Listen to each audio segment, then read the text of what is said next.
Hello YouTube, you may not have noticed, you probably have noticed, but I've just started recording. Isn't that useful? It's handy, otherwise you wouldn't see any of this, would you? You'd be off doing your thing, your day-to-day life, going, I wonder when the next Cryptbeards video is. And it would be a complete mystery for you, and this wouldn't be it, and you'd have missed this entire session of Dwarf Fortress, which is being recorded off schedule. Oh my goodness, wouldn't that be horrible? What an awful alternate reality. It's a good job you don't live there, isn't it? Anyway, let's get on with some Simon Swirler. There we go, and a little bit of Dwarf Fortress. So what's going on? Really, last time I was mainly focusing on the production of adamantine weapons and armour. If I remember correctly, Fuzzy Logic and a Raindog 2 have both been equipped with adamantine weapons and are both in the process of being equipped with adamantine armour. We've got helms, we've got gauntlets, we've got 2 breastplates, and I think we've got 1 set of greaves. Is that the answer? Is that the correct number? Let's have a little look. Let's go into the stock screen, have a little search for adamantine and see what comes up. Battle axe, good. That's Fuzzy Logic. 2 breastplates, good. 2 helms, fantastic. 2 left gauntlets, fantastic. Adamantine mail shirt, 1. Okay, so we need another one of those.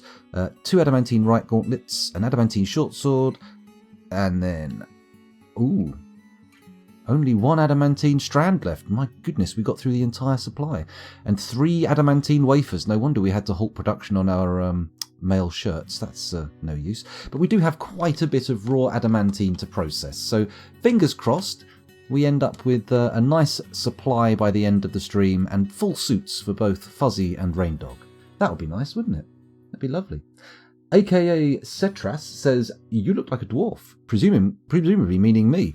I mean, that's weird to say. That's strange to say because you can't see my torso. Sure, I could have, like, dwarf hands. Well, that's rude. That's very rude. I shouldn't do that. But, you know, I actually do technically have a full-length normal body. Allow me to demonstrate. Hold on. If I lean backwards... I'm not on a chair, you see. I'm on a bed. Here they come. Check this out. They just keep on going. So much legs. There we go. Anyway, let's lean back. And, of course, you could have been referring to my luxurious beard. That could have been it as well. But who knows? Who knows? It's difficult, isn't it? It's difficult when a fantasy race also has the same name as a medical condition. It's awkward. There's nobody out there, you know, with elfism, is there? I suppose giants, technically, also have a medical condition. So there is more than one. It's not just dwarves. Are there any other? Is there an ogre syndrome or anything? I don't think so. I would have heard of that. Someone's Googling it right now and going, holy shit, there is an ogre syndrome, send a picture. Don't send pictures. Not right now. We're not going to be looking at pictures of, oh, hello. That's good. We got off the topic. That's nice. Orcism. Ooh. I think that would be interesting. I think so. Trolling should be a medical condition. It probably is at least partially influenced by a medical condition, right? I think. Possibly. There's the wolf boys. They're weir beasts, I suppose. Are they, though? Because I think a key aspect of the weir creature is lycanthropism, the transition from one form to another. A transformation. Wolf boys just have hairy faces. And, you know... technically, I suppose, when they shave it off, they will very slowly transform back into a hairy-faced boy, as I would if I shaved my beard. But that's not really the kind of transition I'm thinking of. I'm thinking of something more immediate, more sudden, more American Werewolf in London. That's kind of lycanthropy to me, not just the slow growth of hair from follicles. That's crazy. There is one called Blue Waffle. Question mark? There's an elf syndrome. There is an elf syndrome. Oh my god. Tolkien was so unoriginal. Or maybe they were named after the Tolkien characters or the Tolkien races. That's possible. Is there a Ringwraith syndrome? A Nazgul syndrome? Maybe. Possible. Sounds dangerous though. I don't think I'd want to be around someone with Nazgul syndrome. They sound powerful. And I don't think they can be killed by men, right? Or is that... that's the Witch King of Angmar. Is he a Nazgul? You know what? Let's not go down Silmarillion rabbit hole here. Let's not start getting lost in the Tolkien lore because, frankly, a vile force of darkness has arrived and I'm going to have to deal with it. I'm guessing goblins, and I'm seeing goblins on the left-hand side of the screen, so there's no real guessing about it. But we'll deal with them in a minute. Let's have a little look at chat again. They're not werebeasts if they don't become full human. It's like stuck in between. Yes, if you were to use the terminology of the 1990s Werewolf the Apocalypse role-playing game, they would be metis, stuck in their Krynos form. So there you go, there's a little bit of deep cut for people who know that kind of shit. Didn't realise this was a serious discussion. Druidsmead, when was the last time we had a serious discussion here? I mean, everything is undercut with a level of irreverence, I believe, unless people have been taking the things I'm saying seriously, in which case I might be going to prison. It's called elfism. My goodness.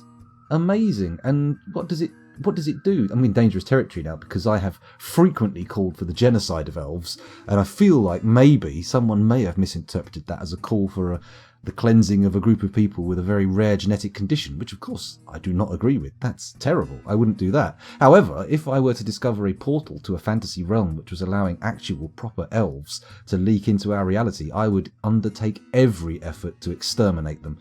I would get rid of them permanently if I could. Disgusting creatures. Elves. Yuck. Anyway, where are we going for? I've worked for a few old dragons, says Druidsmead. Oh my goodness. I mean, did they have lots of gold? Did they sleep on a pile of gold? Or were they actually just presenters on Dragon's Den, which American viewers will know as Shark Tank? What have we got here? AKA Citras. God, I'm going to call you AKA for now. AKA, way ahead of me there. Already said it in chat before I even came up with the idea. Fuzzy Logic says, I've seen a post of 20 names. 10 are Tolkien characters. 10 are names of painkillers. You need to figure out which was which. Ooh, that's interesting. I might be able to do some of that. I'm not, I mean, if they say Tom Bombadil is a painkiller, I mean, that's crazy talk. But, I reckon I could differentiate most of them. Well, it is people with perfect pitch, singing, and elfish features, sharp ears, and defined jaw and such. So it's not like a condition. It's not like a medical condition. It's like some people have gone, aren't I beautiful and very good at singing? I'm going to make this a thing. Let's all get together and be elves. Yeah, fucking elves. Disgusting. Cosplayers. Some of my relatives nailed it, but it's really hard. Nailed it? Oh, the list. Oh, yeah, well, I mean, if you... the thing about that is, there's a lot of Tolkien lore to absorb, and if you've not steeped yourself in it, a lot of it is just very impenetrable, and a lot of the names do sound like painkiller brands.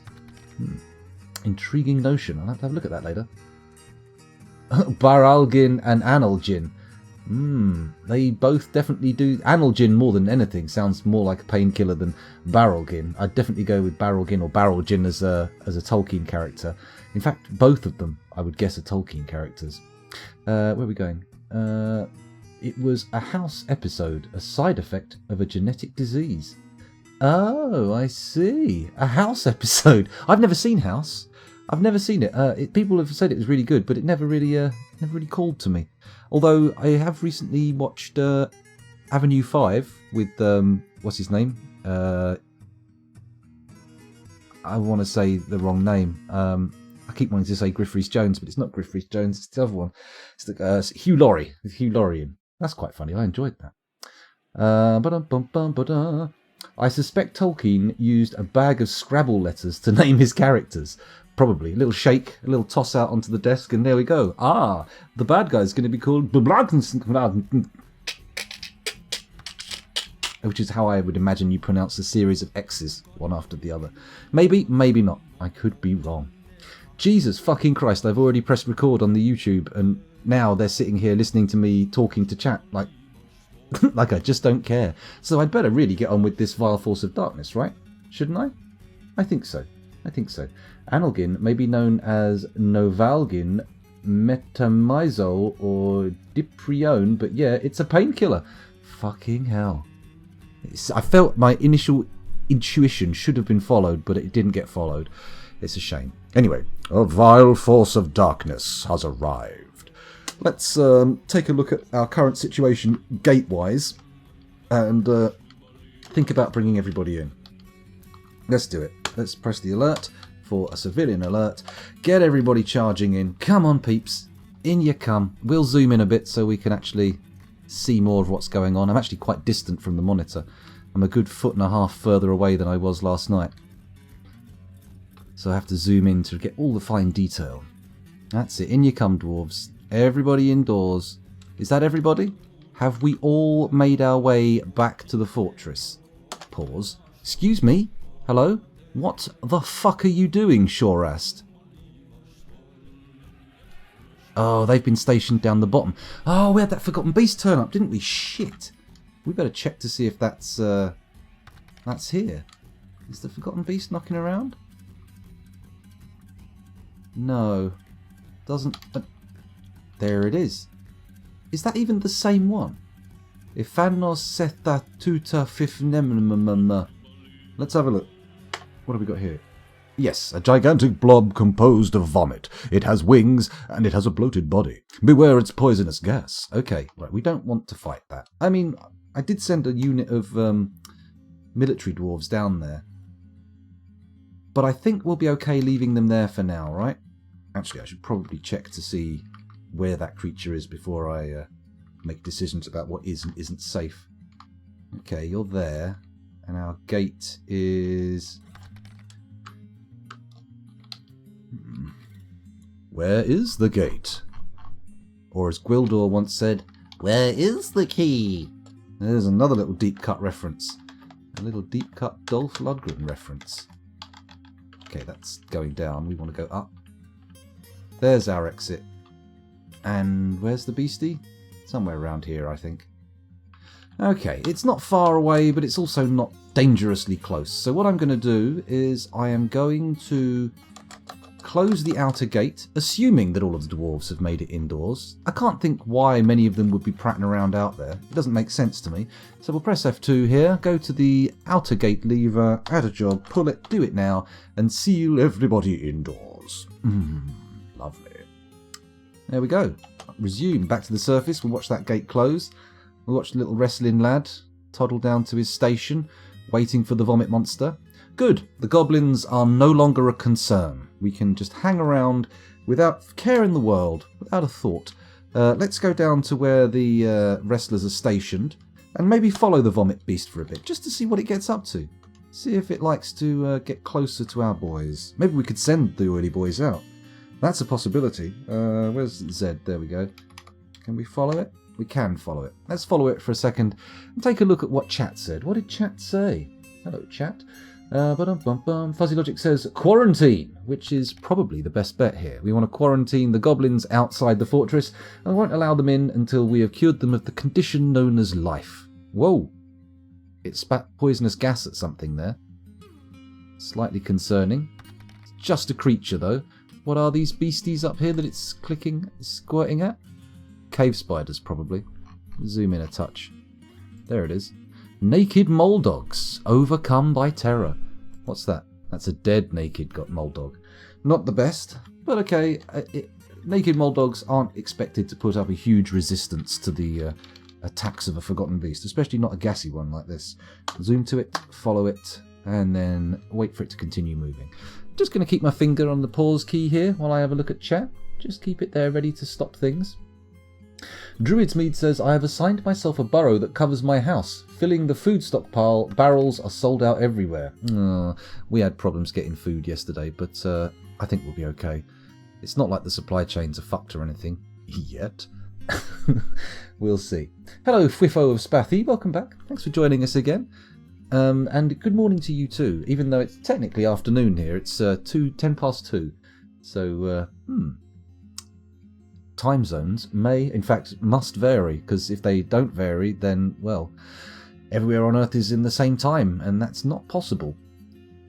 Well, I mean, technically we could all run on a universal time system that's just the same everywhere. They do it in China. But, you know, I mean, in terms of like natural time units, like day and night, we can't do that. It can't be night everywhere. It can't be day everywhere. But it technically could be the same time demarcation everywhere on an arbitrary system of time, like, you know, o'clock is. Well, that was boring, wasn't it? Let's go back to chat and see if we can pick something more interesting to say out. Oh, God, I'm sorry. I'm sorry, Fwiffo. What a response. What a dreary response. Cranium Brood. fuck's sake. Why do I keep mispronouncing that?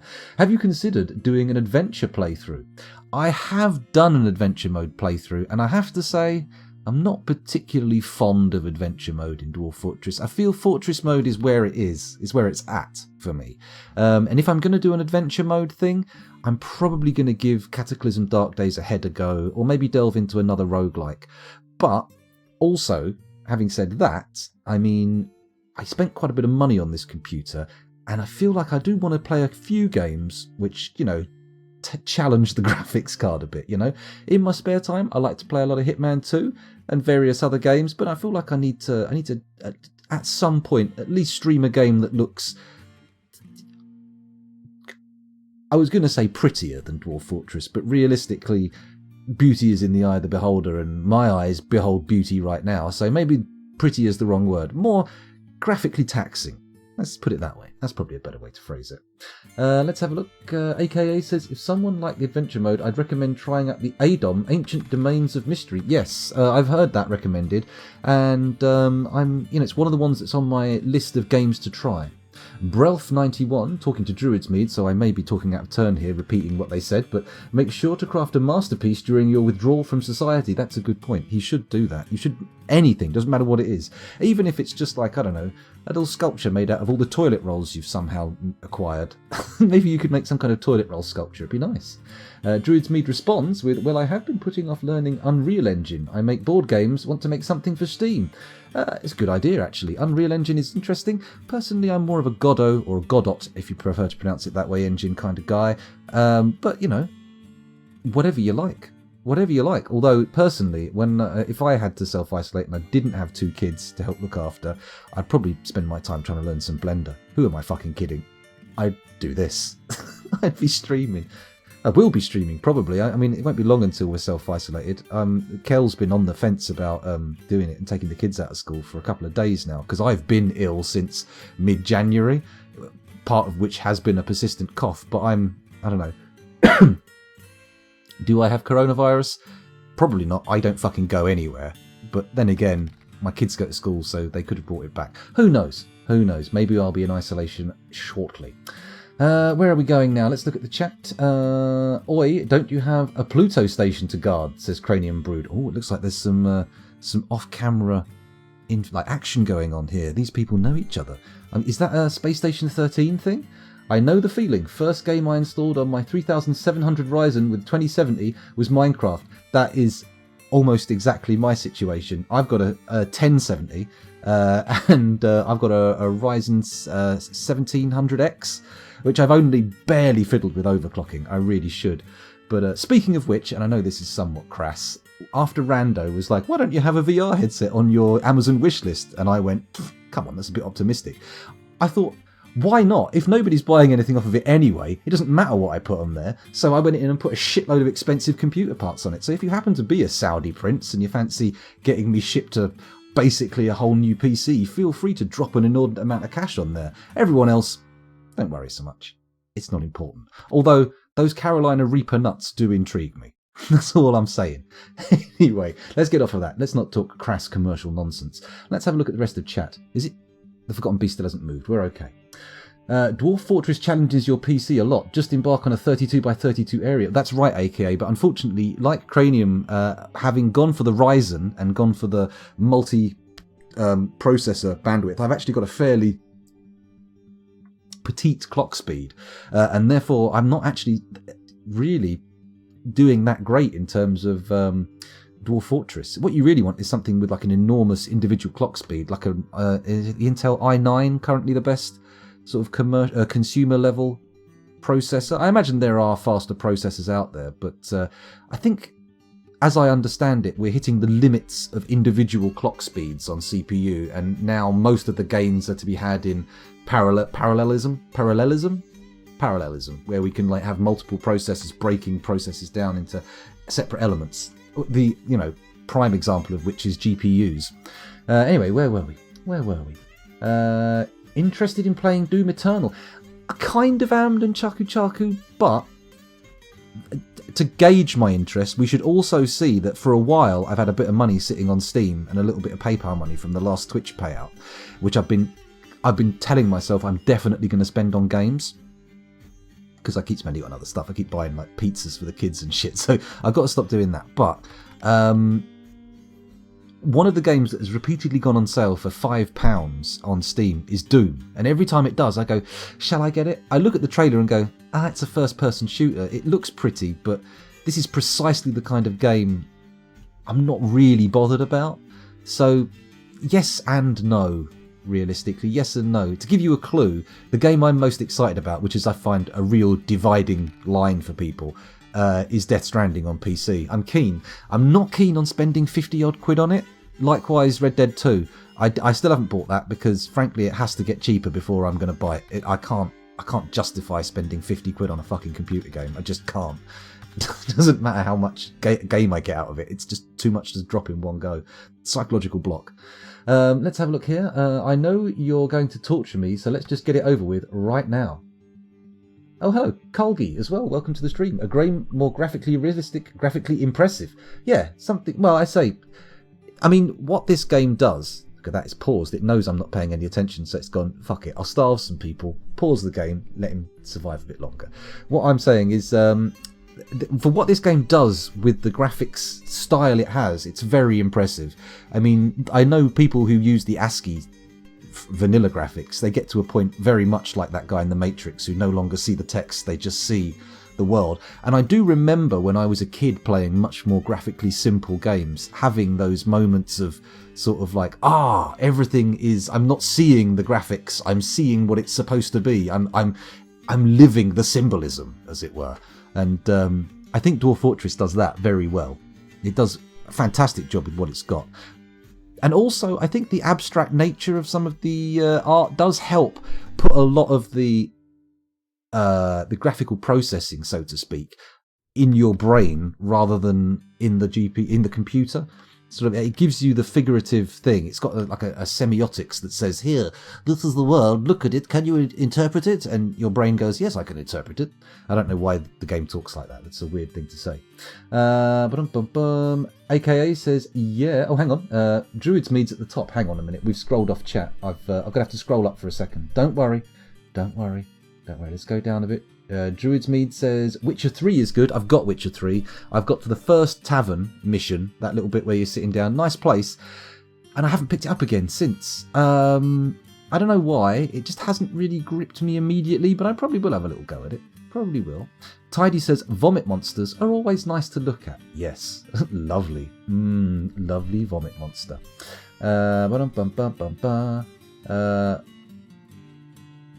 That game was so awesome. Fuitho and Cranium definitely got some kind of backstory going on, but as of yet we are not privy to it. I'm guessing Space Station 13, as I said. Scoundrel M says, max time anyone carries SARS-CoV-2 is 24 days. That's what I thought. You would have developed COVID-19 by now if you had it. You're okay. Good. I'm glad about that. I mean, I could have had it in that time and I wouldn't have known because it would have been I would have been already ill, so I wouldn't have noticed it, but whatever. AKA says, yeah, I have the 9700K. I went for the core clock rather than core amount. It's difficult to... I mean, when people ask what the best processor is, you immediately have to respond with clarifying questions, like, well, what do you want to do with it? Definitely for games that aren't using multi-threading, that is the best processor. Games that heavily rely on multi-threading, maybe... Ryzen, but I mainly went for the Ryzen and the multi-core thing because of streaming, which allows me to run more processes at once in parallel. And like OBS doesn't need its own processor, but it helps. And also I do a lot of fun stuff on Blender, which involves rendering, so it's kind of nice to have that extra bandwidth rather than the speed. Anyway, where we go, let's have a look. In theory, most of the PC tasks could be paralleled, but in fact most of the devs don't bother as long as it runs on top configurations. That's true, maybe. I mean, I know apparently it would be an absolute ball ache to multi-thread Dwarf Fortress, but who knows, now they've got the Steam release coming, maybe they'll go for it. That could be a benefit of it, who knows. Depends how much money they make off it, I reckon. I made a PC, says Druids Mead, with i9 9700K. It's 98% of the speed of the 9900K fastest Intel chip. It's a good chip. Interesting. I mean, I've not done Intel for a little while now. Not because I got anything against them, just because I wanted to go for the multi-threaded angle. The game you've been missing all your life is Star Control 2. Oh, there was talk about Star Control last night. Fuzzy, you were talking about it, weren't you? Or is that a different game? Something with Star in. Doom 3 Original, not BFG edition, is great and around £2. Oh, I'll have to look into that. Nah, actually, maybe I won't. I don't want to... playing older games can be fun, but it's a risk. Because you can... I've got like £20 in Steam and probably about maybe close to £30 in PayPal and my own bank account that's connected to the stream. And I've got a choice to make, really. I can blow it all on a big game or a couple of big games, or I can fritter it away on a few smaller games. And, oh God, I'm bad at making choices at the best of times. But, you know, when it comes to choosing games to buy, it's a fucking nightmare. Let's have a look down. Also, there's an open source version that will definitely not tax your PC. That will be the delivery. If you bear with me, I'm just going to go and answer the door. Apologies. Back in a second. Jesus Christ, that's loud.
I'm back again.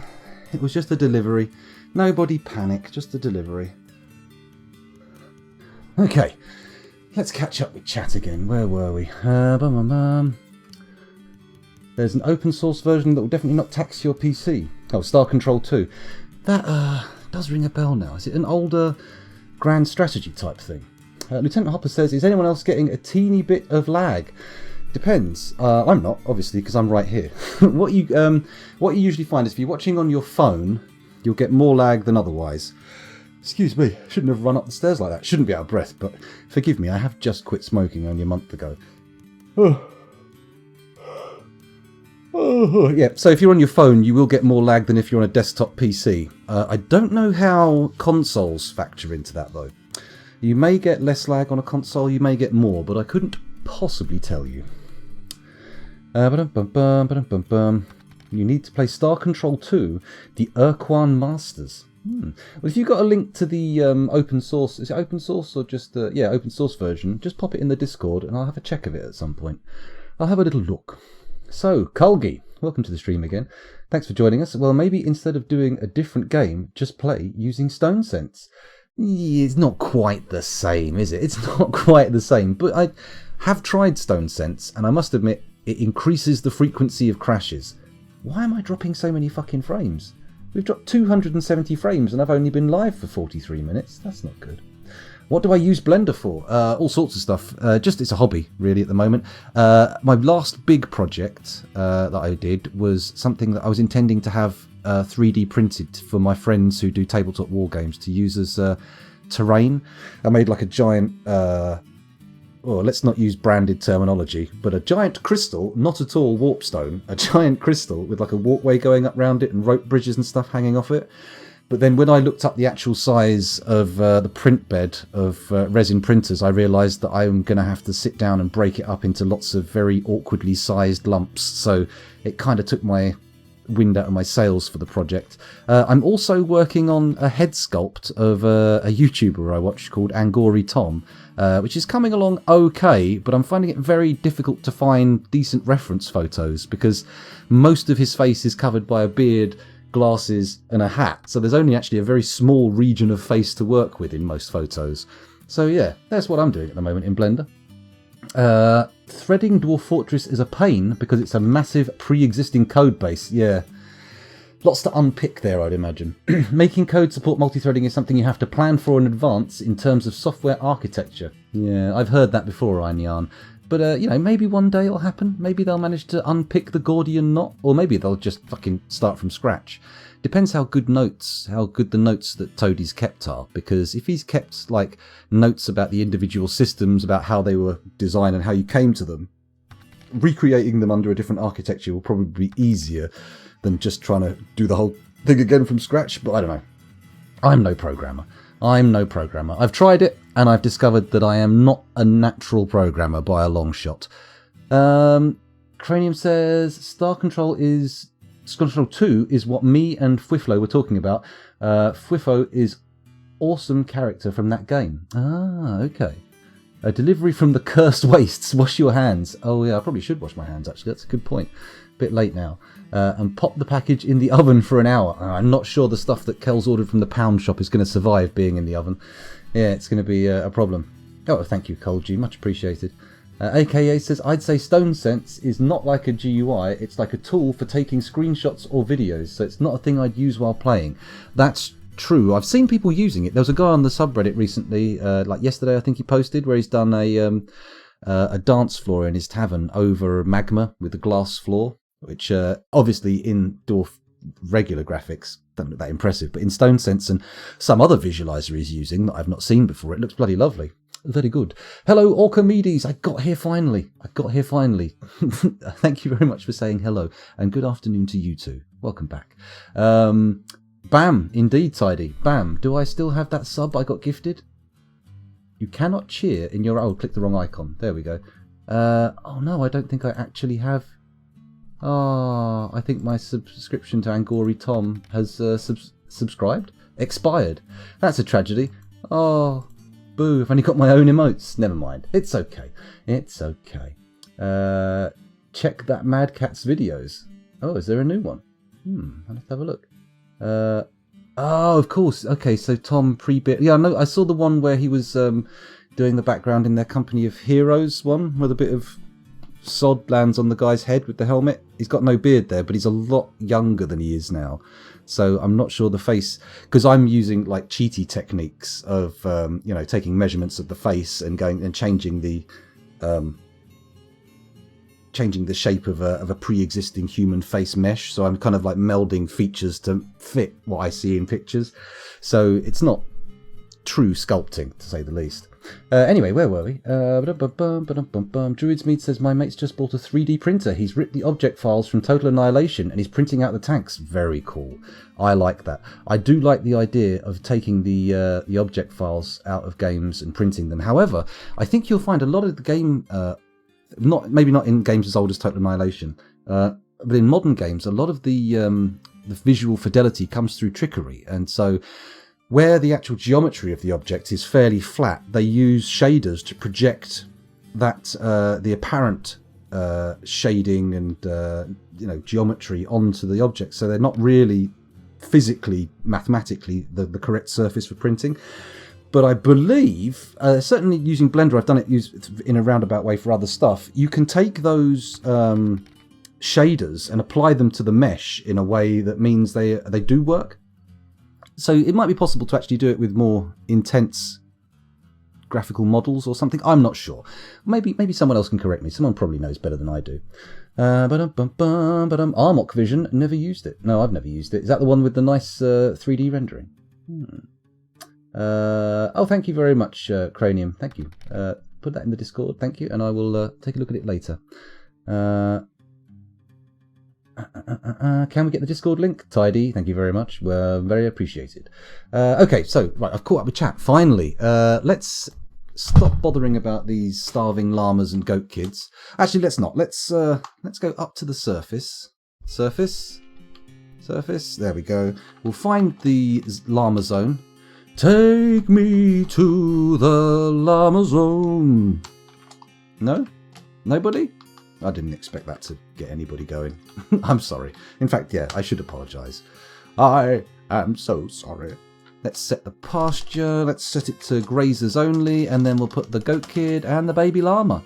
Baby llama, mama, mama, mama, baby llama, mama, mama, mama, baby. Oh!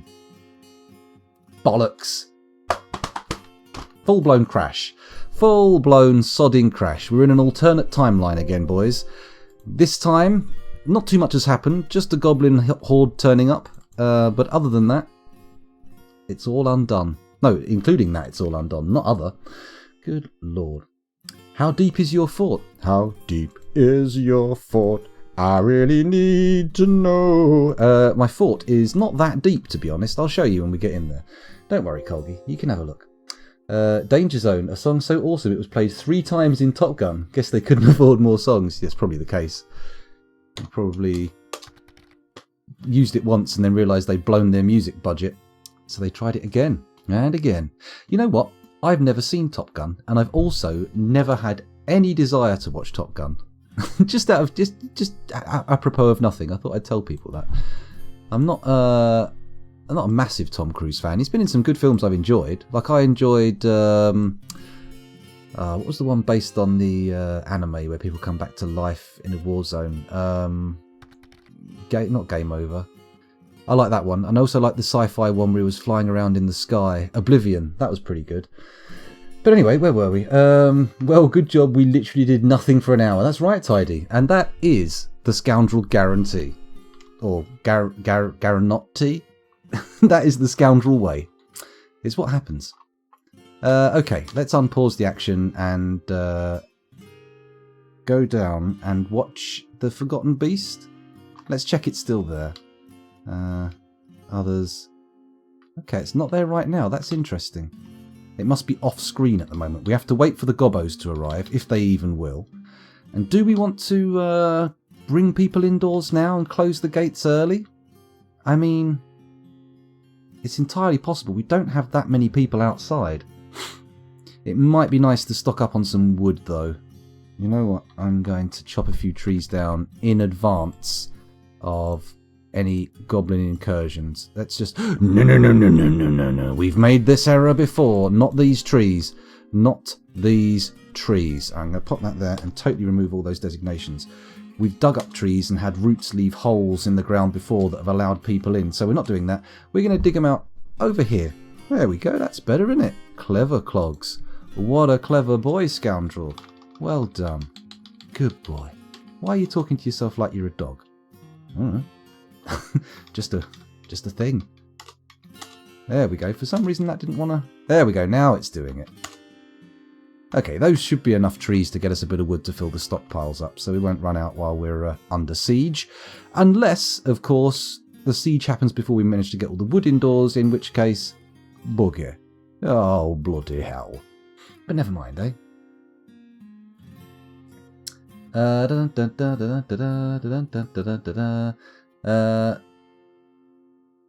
Great, now I've got a vision of 2 alpaca flying an F-16. You're almost correct, Druids Mead. Unfortunately, they were llamas. AKA says, your behaviour makes me think that wasn't a regular delivery. That was a delivery from Poundland. But I don't need an irregular delivery. I'm fine. I'm all set for that kind of gubbins. Everything's absolutely dandy.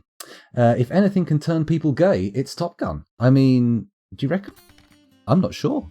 Maybe. I mean, certainly Quentin Tarantino made that as a hypothesis. But I don't know. Maybe. It's certainly got something about it, right? It certainly has a subtext. Is that what we're looking for? A subtext? Yes, I think it has a subtext, for sure. It's also got, what's his name out of ER in it, isn't it? Dr. Green, I think his name was. God, these are some old references. Fucking hell. ER and Top Gun. Jesus Christ. Let's turn on the multi-level view so we can actually see it. And then we can respond to a vile force of darkness arriving. Pause. Come down here. Go to the military screen. Go to the alert screen. Call everyone in on a civilian alert. Unpause it. Allow them to get indoors. Come, dwarves. Head for the fortress. Stay inside. Stay indoors. Stay safe. There we go. Is that everybody? I'm going to guess this little chef hat guy, whatever he is the last. There we go. We're going to pause. We're going to go to lever land. And we're going to pull the outer gate lever. Add pull. Now, escape. Go up to the surface. Resume and watch as it slams shut. Hopefully with no dwarves or pets standing on it. Come on. Close up, gatey. Close up. Close up. There we go. That's what we want to see. A lovely closed gate. Now, again, we no longer need to worry about the gobbos. But in order to avoid having that happen again, let's do a quick save. Just to be safe. Just to be on the safe side. Or we could train the little mole dogs up, says Tidy. Druid's Meat says speedophile. No, not me. No, quite the opposite. Mole dogs around the unholy sound like unholy abominations, therefore they must join our army. Well, I mean, why not? Let's do it. The movie will test your sexuality. That volleyball scene, oof. Oh, okay. Well, maybe I'll find out I'm actually wrongly gauged my sexuality. But I'm not going to watch Top Gear anyway, because it's really not my kind. It's a Michael Bay film for a start, which, to be honest, kind of rules most options out. As soon as I notice his involvement, I tend to go, this ain't going to be any fucking good at all. That's not strictly true. I'm sure he must have, law of averages, made at least one movie that wasn't an abomination, but we'll see. We'll see, because those Transformers movies are fucking appalling. And, I mean, what else has he made that's really trash that I've accidentally watched? I can't remember. Normally they just get burned out of my mind when I watch them. Disgusting. Colgi says, I'm getting feelings of deja vu. I'm not surprised. I mean, we have a lot of alternate timelines running in this fortress. The game crashes every now and again, and we tend to watch things happen again and again. So get used to those feelings of deja vu. Oh, Claycree, you barbarian. You shouldn't say those kind of things about YouTube. It's so rude. Actually said Top Gear. I'm not a fan of Top Gear either, to be fair. I liked it in the old days when Quentin Wilson did actual car reviews, and not when they sort of went, oh, it's not about reviewing cars. I lost my interest at that point. Clarkson spending half the movie trying to fit in a plane. I could imagine that. That would be pretty interesting. Good old Jeremy Clarkson, eh? Ah, dear. Where were we? Michael Bay also did the Teenage Mutant Ninja Turtle reboot movies. Were they any good? I don't remember. I remember when I was a kid watching the original movie and thinking it was fantastic, and having watched it again as an adult and going, oh. In fact, the only good thing in that was the turtle outfits. But, you know, I could be just being a bit of a curmudgeon. Who knows? Maybe I'm just being too judgy, too judgmental. Let's go and check to see if that Forgotten Beast has come down again. Is it here? It's on the map. It's on the map at the very least. Prattling around in water, which I would have thought... Is it prattling around in water? It is prattling around in water. As I said, I would have thought that was a bad move for a vomit monster. If you're made of vomit, the last thing you want to do is get submerged, right? You're going to just dissolve. You're going to spread out into the water, and that's it. You're fucked. End of. Why won't it come onto dry land where we might have a chance to actually close ground on it before it can gas us all? That's what I want. I want it to come somewhere we can actually attack it. Because it probably won't take that much to get rid of it. It being a vomit blob, right? Just needs a little mop. Get in there, mop it up, rinse the mop off in the bucket, done. Job's a good one. Or maybe I'm being too optimistic. As I understand it, blob monsters, not that resilient, tend to get broken pretty easily.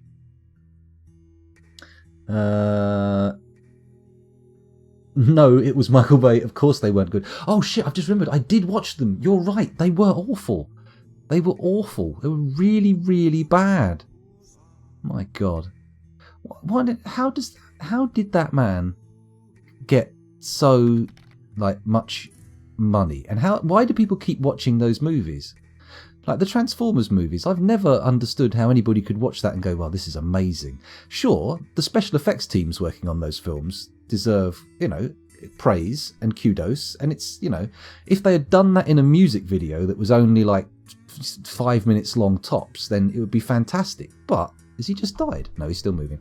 But to be honest, this is a fucking multi-million-dollar feature-length movie. I mean, what the fuck? How did that happen?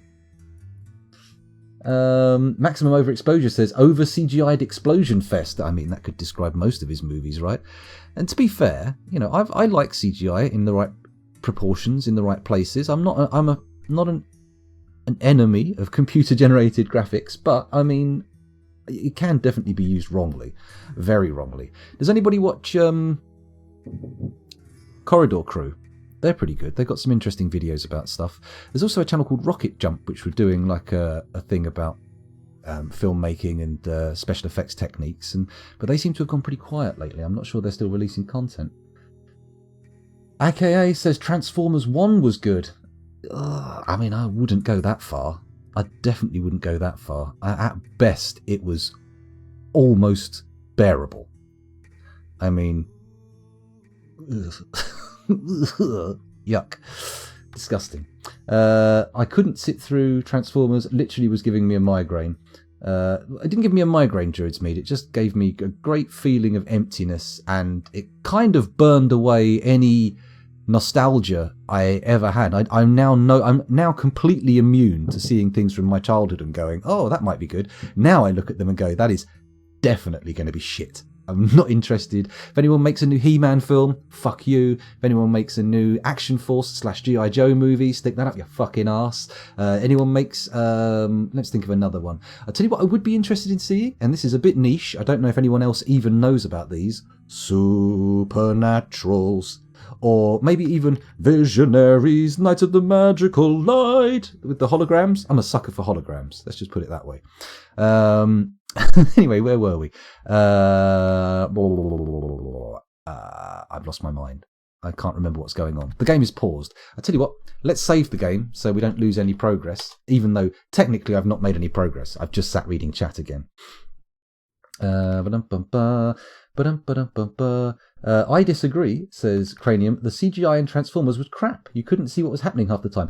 Now, I don't believe that is the fault of the people doing the CGI. That comes from the director. Unless it was second unit and the whole thing was controlled by the CGI team, the effects team, then it wasn't their fault. So if they controlled that, sure, that's their problem. But I think Michael Bay uses that horrific jumpy cut style that doesn't allow you to get any idea of location or what's going on. And I think that is mandated in the previs before they even start work on those scenes. The compositing of the robots, the sort of materiality of in the area, that's good. The actual CGI work is good.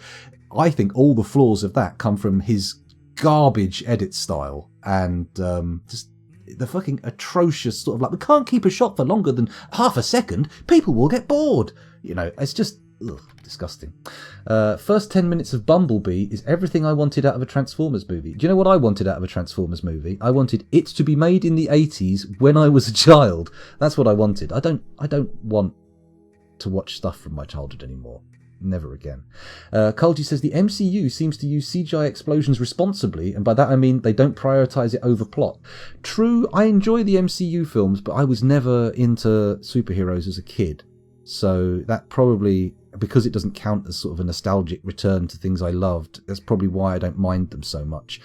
They're not exactly strongly plotted. I mean, they're not fantastic movies, but they're enjoyable and they're not offensive. They're not terrible movies. That's what I would say. They're fun, meaningless, like popcorn fodder. That's the wrong word. I don't like popcorn. Nachos? I don't. Yeah, I suppose that's tortilla chips. I tend to eat those when I'm watching movies at the moment. So tortilla fodder. There we go. Don't rewatch movies you think were good as a child. No, don't. Definitely don't. Although that doesn't, depends on your, I kind of still think of like up to like 15, 16 as a child. So, but there are some films I watched at that age that genuinely still do hold up. Like, I like Brain Dead, Peter Jackson's in my opinion, best film. What else is really good? I like the Evil Dead series. They're still good. Fucking Return of the Living Dead. That's so good. I just watched for the second time the Red Letter Media review of it. I mean, when a film's that good that you're watching videos about it 20 years later, I mean, fucking hell. Good stuff. Druidsmead says, The Rock as He-Man would be so bad it would have to be good. That's true. I think they did it quite... I think the casting of Dolph Lundgren first time around probably was pretty good, right? I mean, he had the kind of He-Man look, didn't he? He had that look. But The Rock, I can see why they'd cast him, but I don't know, he just doesn't seem like the right kind of guy. I reckon he could do a fun, sort of like campy Prince Adam of Eternia turn. I reckon that'd be fun. He's not a bad actor, but I just feel like he's miscast as He-Man, right? Just because he's a big muscly guy doesn't mean, I don't know. I just don't think it would work too well. What's going on here? We've got someone's claimed a Mason's Workshop. I didn't even realise they were in a mood, but, well, now we do. Where are they? Where are you? Where's your claimage? Is that you? That's a purple exclamation mark. What, is he in the mood? He is. He's possessed by unknown forces. Let's follow him. Let's see what happens. And also keep up with chat while that's going on. Better to keep good memories, says AK. That's true. That's true. Oh, actually, there is something that I really genuinely loved as a child, and I still love now as an adult, that I have seen as an adult.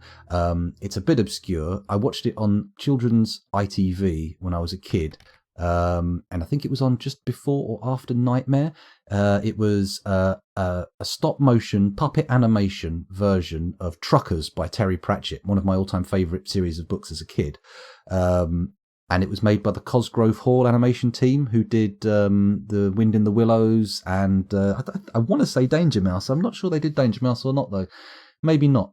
But that was fantastic. I mean, the source material is one of my all-time favourite kids' stories. But yeah, if you get a chance to see that, I even remember the theme tune.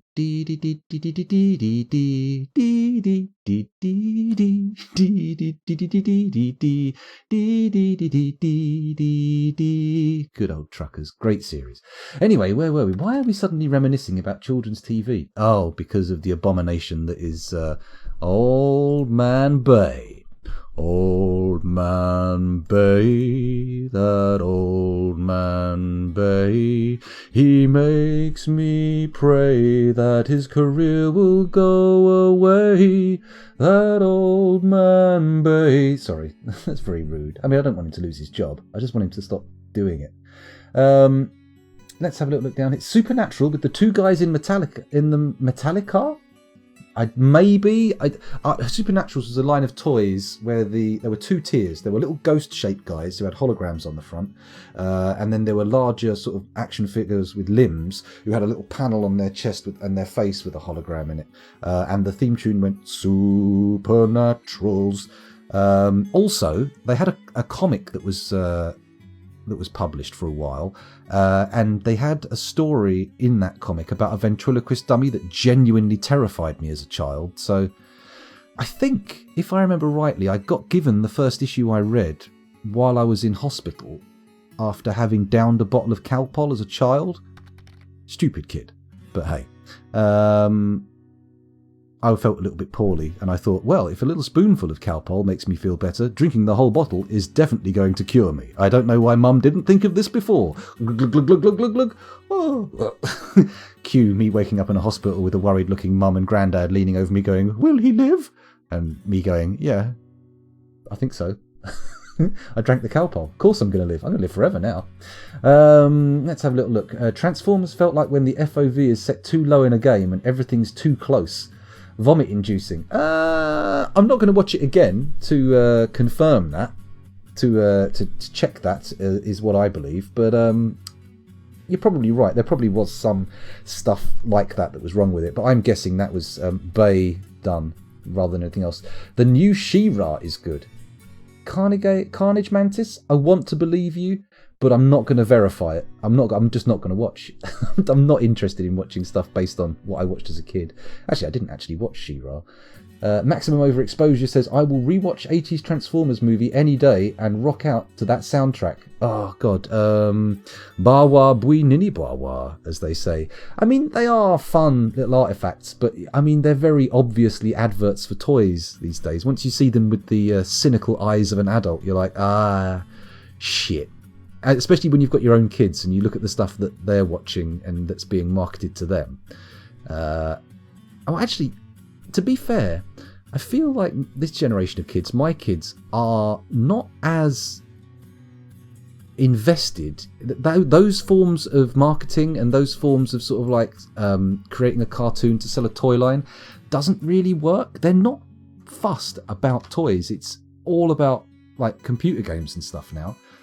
My boy doesn't want to do anything except watch videos about Half-Life series and Minecraft, and my daughter's pretty much the same, except it's Minecraft and a few other games like Octodad and stuff. They're really not interested in like toys, which I personally think is a good thing, because the amount of plastic tat that will last for 10,000 years made in the name of childhood innocence that they will look at once and never look at again is insane. I mean, realistically, that stuff is the parents are being marketed to with that, I think, nowadays. At least that's my opinion. Who knows? Who knows? Maybe I'm wrong. Maybe I'm wrong. The Lord of the Rings is still the best. You mean the Ralph Bashki? Because that was pretty good. Oh, you mean when I said fuck, I can't remember his name. It's my favourite director and I can't remember. Peter Jackson. You know what? I think the Lord of the Rings films are fantastic. But my heart will always belong to Braindead, or if you live in America, it's called Dead Alive for some unknown reason. Apparently, there was already a film called Braindead. But yeah, that is where I think not to say he peaked, but that is, I think, his magnum opus, the sort of what I would like to be his sort of calling card movie, and this is what he's making from now on. But now he seems to have gone into slightly different sort of territory. I mean, King Kong's okay, but more for the effects than anything else. It's a bit overlong, isn't it? It's a massively long film. Where were we? The Fact Masters of the Universe saved the universe with a synthesizer. They will never top that. That's true. Wow, wow, wow, wow, wow, wow, wow, wow, wow. Strange mood. Woohoo. We want a chair made out of amber. Have we got any amber? An adamantine floodgate? Oh, it'd be worth a lot of money, but it'd be a bit disappointing, wouldn't it? Different supernatural. Tidy, this was Supernaturals. As a toy line called Supernaturals, not Supernatural, which I believe was a TV series, wasn't it? Okay, boomer. I'm not that old. I'm only 39. I mean, my dad's a boomer. Definitely. Oh, God, he just had a heart attack this year as well, so we're quite worried about the old coronavirus. Dun, dun, dun, dun, dun, dun, dun, dun, dun, dun, dun, dun, dun. Aye, corona. I can't be the first person to do that. The Armoured Hall has many members in Cryptbeards and now requires a guild hall. The location must be built and furnished with the hall designated for a blacksmith's guild. Do you approve this request? Yeah, let's approve it. Why not? Cool. Now we need to make a blacksmith's guild, which we can do in this room up here. Let's do it. There we go. Do, do, do, do. Do do do do do do do do do do do do do do do do do do. Where are we doing? Meeting hall. That's what we want. Meeting area. Bosh. And then we'll assign a location. What was it called again? Fart knockers. I forgot.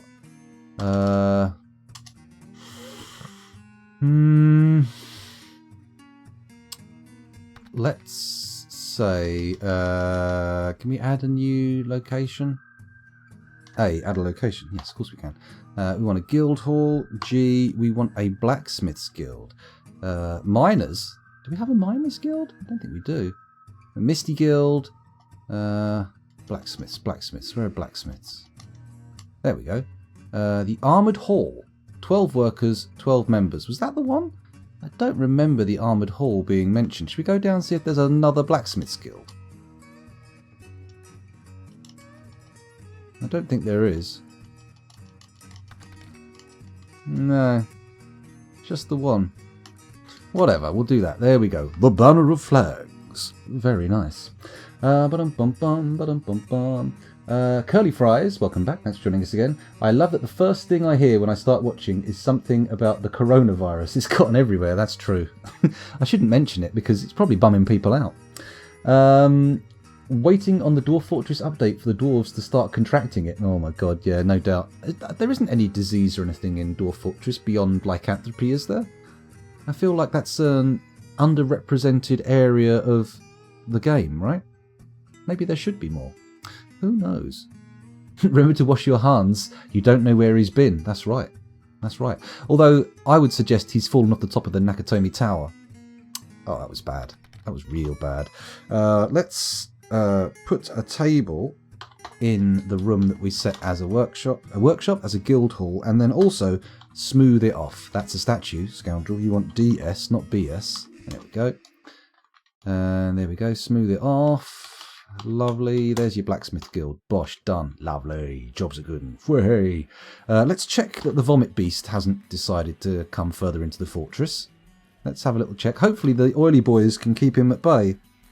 But that may not be the case. It's still there, fucking around on that tree for some reason. Just waiting for the chance to come and give us grief, I'm sure. But we'll let it happen. We'll be fine. Oh, hello. Has he started work on his construction? He has. We didn't even need to monitor his quest for materials. Normally I have to watch them just in case they don't have enough to actually get cracking, but this time I ignored it and it was fine. You know, every now and again a little mood spiral can't be avoided, just because I'm too lazy to pay attention. How is the thread, the adamantine thread situation going? Let's have a little look. Adamantine, breastplate, helm, gauntlet, shirt, sword, strands, one with 9 wafers. You know what? I think we could probably do another adamantine mail shirt. Let's give it a crack. Let's go to the specialist workshop. Add, no, not weapons. No, what the fuck? Armor, there we go. Adamantine, mail shirt, just the one please. And then once that's done, we'll do some mail leggings. And we'll have a very nice full set of adamantine armor for all of our lovely military guys who have reached legendary status with their weapons. So exciting.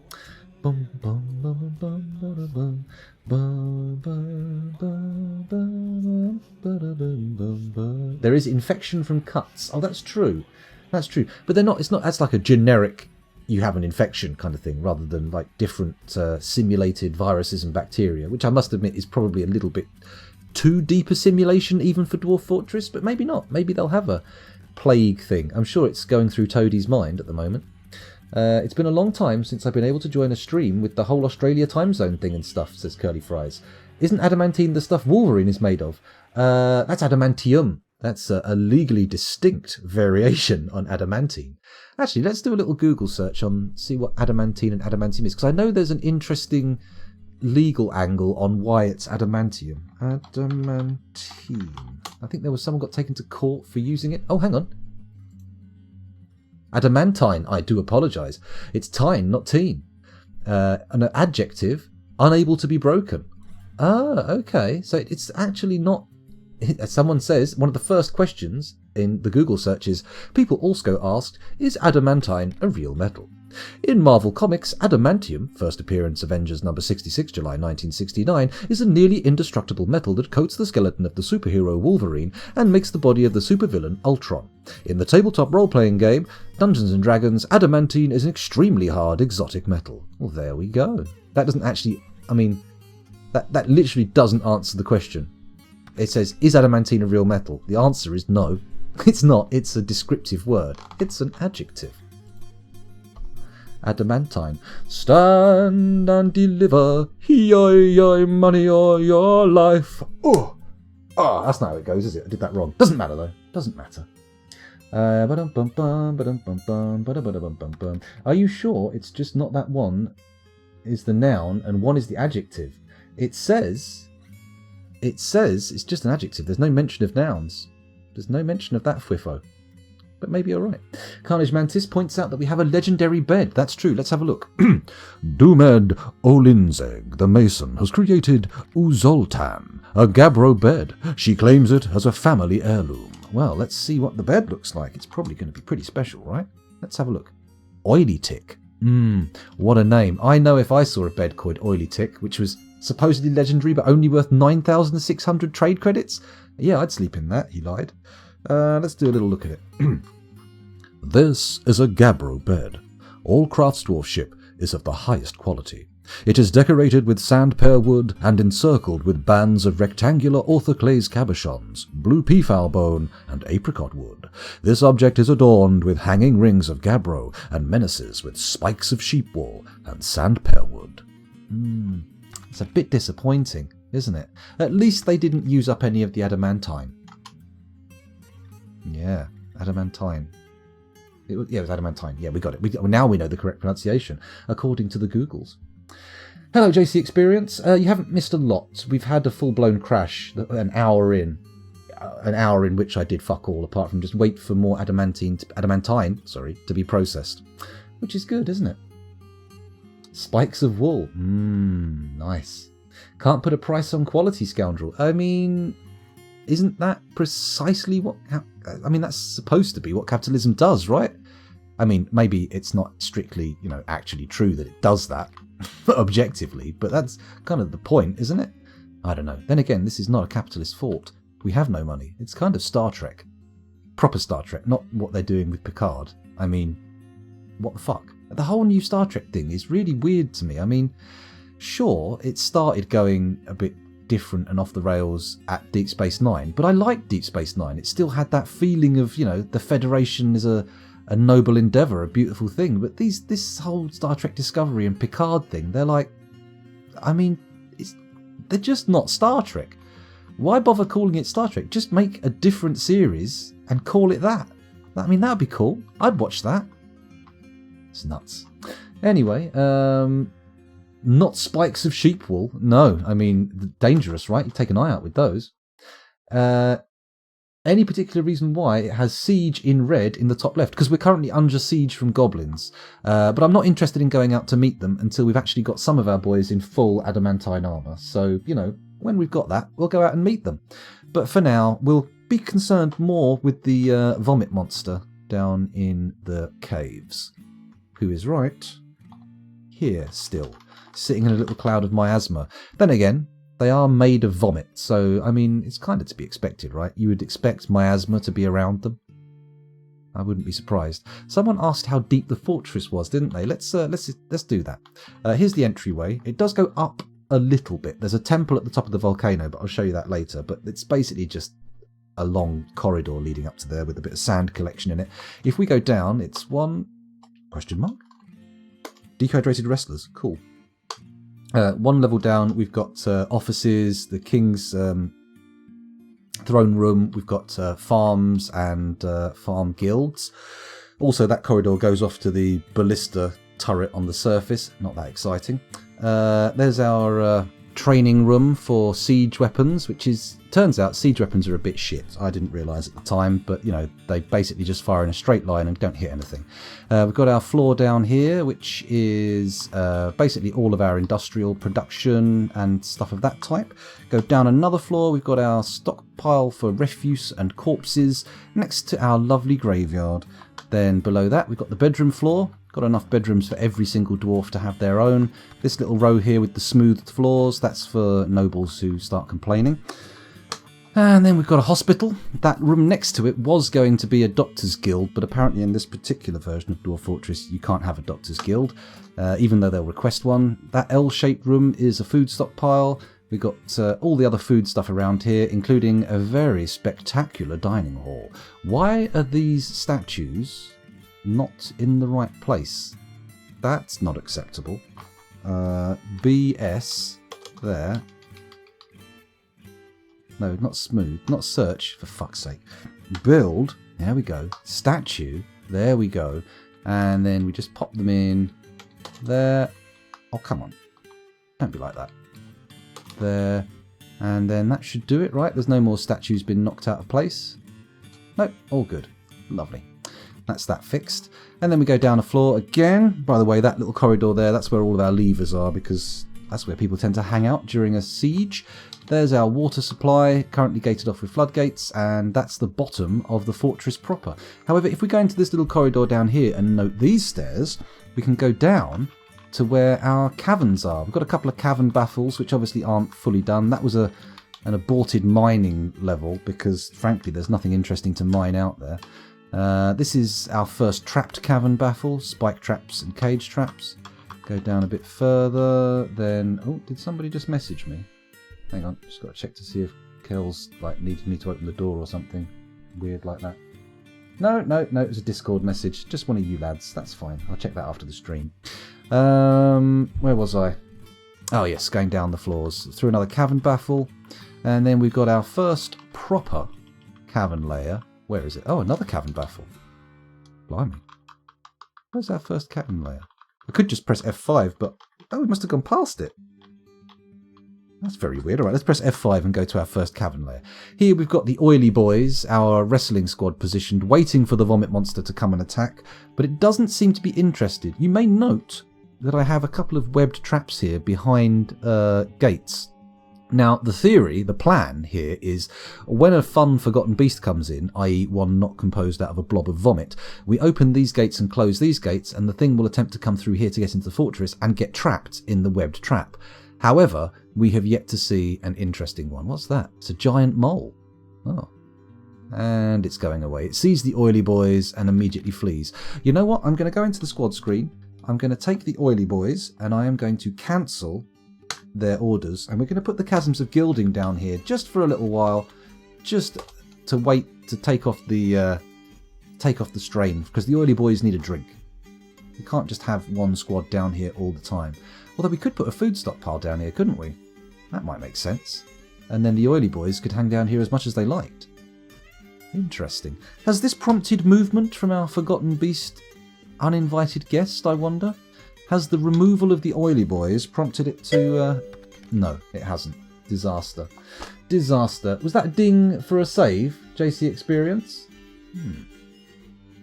Oh, hang on a minute. Let's catch up with chat. It looks like we've gone a little bit further on than I thought. Any particular reason why it has siege? I've covered that. In my experience, all Star Trek only picks up after Season 3, so there is still time.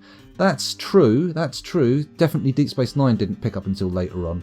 But I feel like, even though Deep Space Nine is technically my favourite Star Trek, it's also the one that introduced a lot of the rot. Like the whole Section 31 bullshit and... I just don't get how they've managed to turn Picard into a completely different fucking character. Now he likes children, apparently. Now nobody remembers who the fuck Data was. Now suddenly the Romulans don't have any cyberneticists, even though there are plot lines in TNG that revolve around that. It's fucking weird. They don't seem to give a shit about the continuity at all. And don't get me started about the J.J. Abrams films. Fuck that bullshit. Anyway, where were we? How long have I been building this fort, says Curly Fries. Quite a while now. Does anybody know when the first Cryptbeards XXI was? At least since the beginning of the year. At least. I couldn't tell you for sure, though. Couldn't tell you for sure. Not a big one for timekeeping. Worth putting a barracks on the cavern layer, says JC Experience. It might be, actually. It might be. We do have an unused barracks on the surface still, so maybe I should just... build one down here and replace the unused one with that? Perhaps? Yes, Curly Fries, of course you can have a dwarf. In fact, let's do that now. While we're sitting here just waffling away, which to be honest has been most of the stream, which is now an hour and a half long of just me yammering away.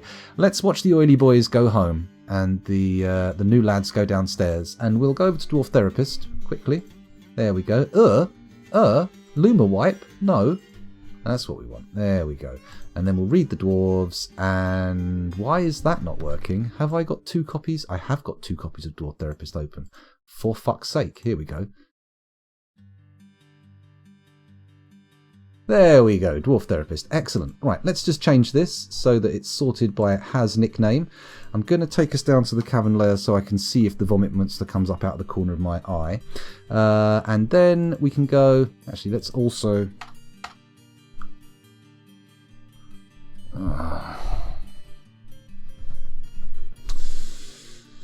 Well, that was Dwarf Fortress in the background crashing, so let's load that up again. Fucking hell. Alright. I know there's no copy of Dwarf Fortress. Please give me a break. Give me a fucking break. Close. There we go. Ah, Jesus Christ. Okay, here we go. When did we quick save? That's the key. It wasn't just immediately after the goblins turned up, was it? Oh, God. It must have been after the mood, right? We've got that bed. Then again, if we haven't got the bed, it would be nice for that bed to be a different mood, right? Because different times have different moods. Oh, for fuck's sake. Give me a second. I've just got to go. Let's put you back over to Dwarf Fortress. Then I can go over to the studio mode. Bear with me. Dwarf Therapist Source. That's it. Click. Dwarf Therapist. Lovely. That's that. That's that. Okay, bosh. Good. Gonna work now.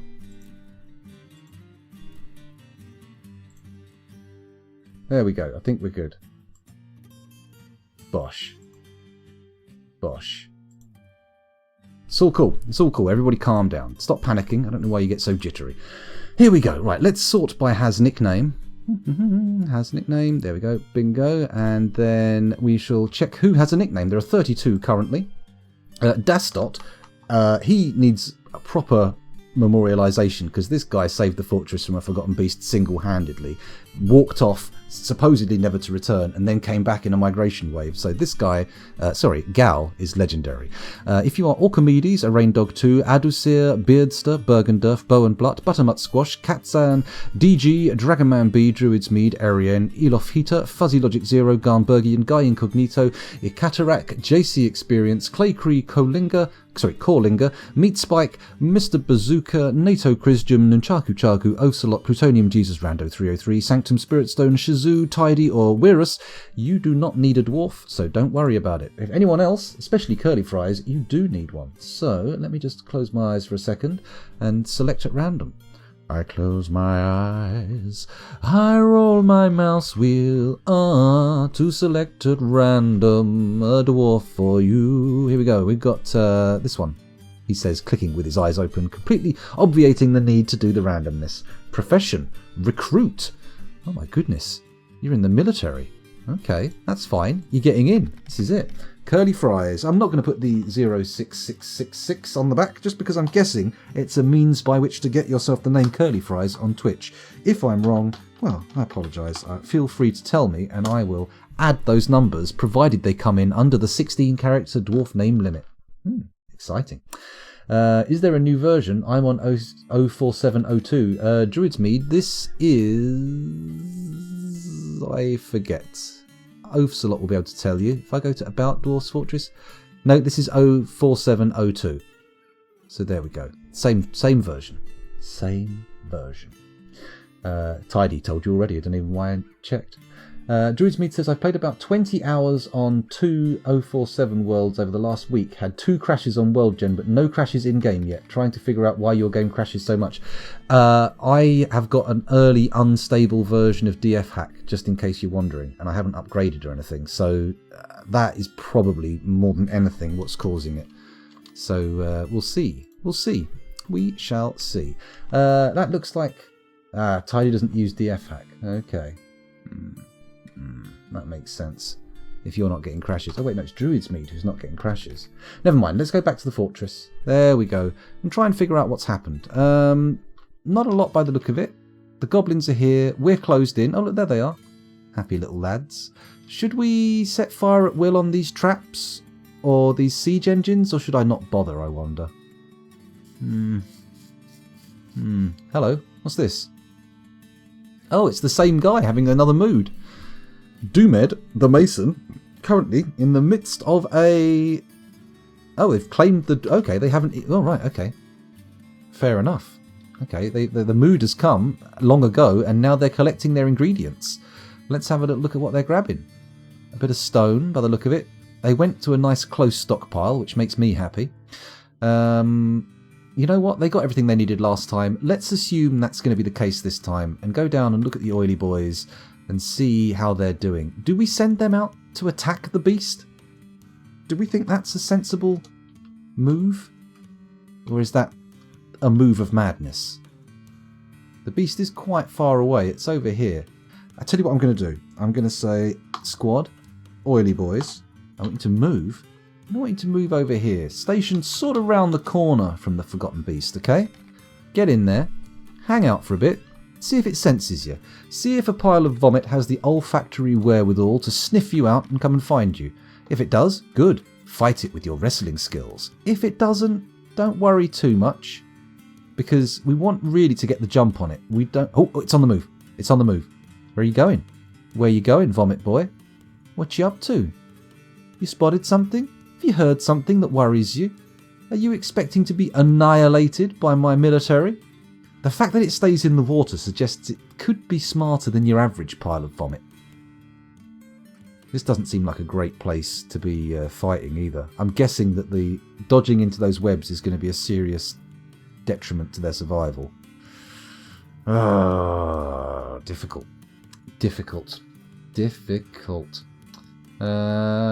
It was indeed. Aha, turns out there's a lot of curly fries on Twitch. Also, first time I've been a military dwarf. It will be interesting to see how I meet my fate. Well, I'll have a little deeper dive on your character and see what kind of a military dwarf you are. I think you're probably one of the lower ranking recruits at the moment, because we have had a bit of a replacement cycle. We've got two clear best boys, Fuzzy Logic and a Rain Dog 2. A Rain Dog 2 who I don't believe has been back since getting the dwarf named after him. So if they ever turn up again, I'm sure they'll be pretty excited. They'll be like, how's my dwarf doing? And for an unusual circumstance, because normally I say, they're dead, I'll be able to say, actually, you're a legendary warrior in this fortress. Congratulations. I'm annoyed that this beastie isn't coming down to fight us. What can we do? I mean, if I put my oily boys up here, is that going to be a good move? Let's give it a go. Fuck it. What's the worst that could happen? I mean, yeah, everyone could die. That is pretty bad, I know, but we'll give it a go. Let's move them closer. There you go. Go stand there. Go stand there, oily boys. Do it. Do it now. Let's try again. They don't seem to be moving. It is M for move, isn't it? Yeah, it's M. Pop them there. Go on. In you go, oily boys. See if you can prompt an attack. Charge in, mate. Don't do your gas attack. Charge in. Oh no, they're charging in. Shit! It's not dead. It is dead. Is it dead? I think it might be dead. Let's quickly go to the combat reports and find out. The Forgotten Beast is fighting. 25 pages of red. Shit. Okay. Oh, hold on a minute. This doesn't look good for it. It appears to be caught in its own horrible breath. Let's page up a bit.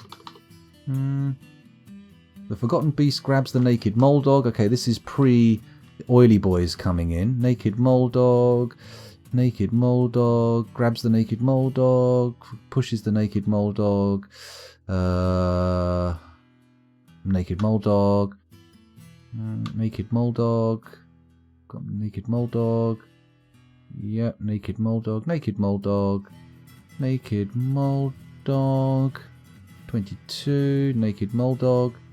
Here we go. We're seeing some interesting stuff here. Okay.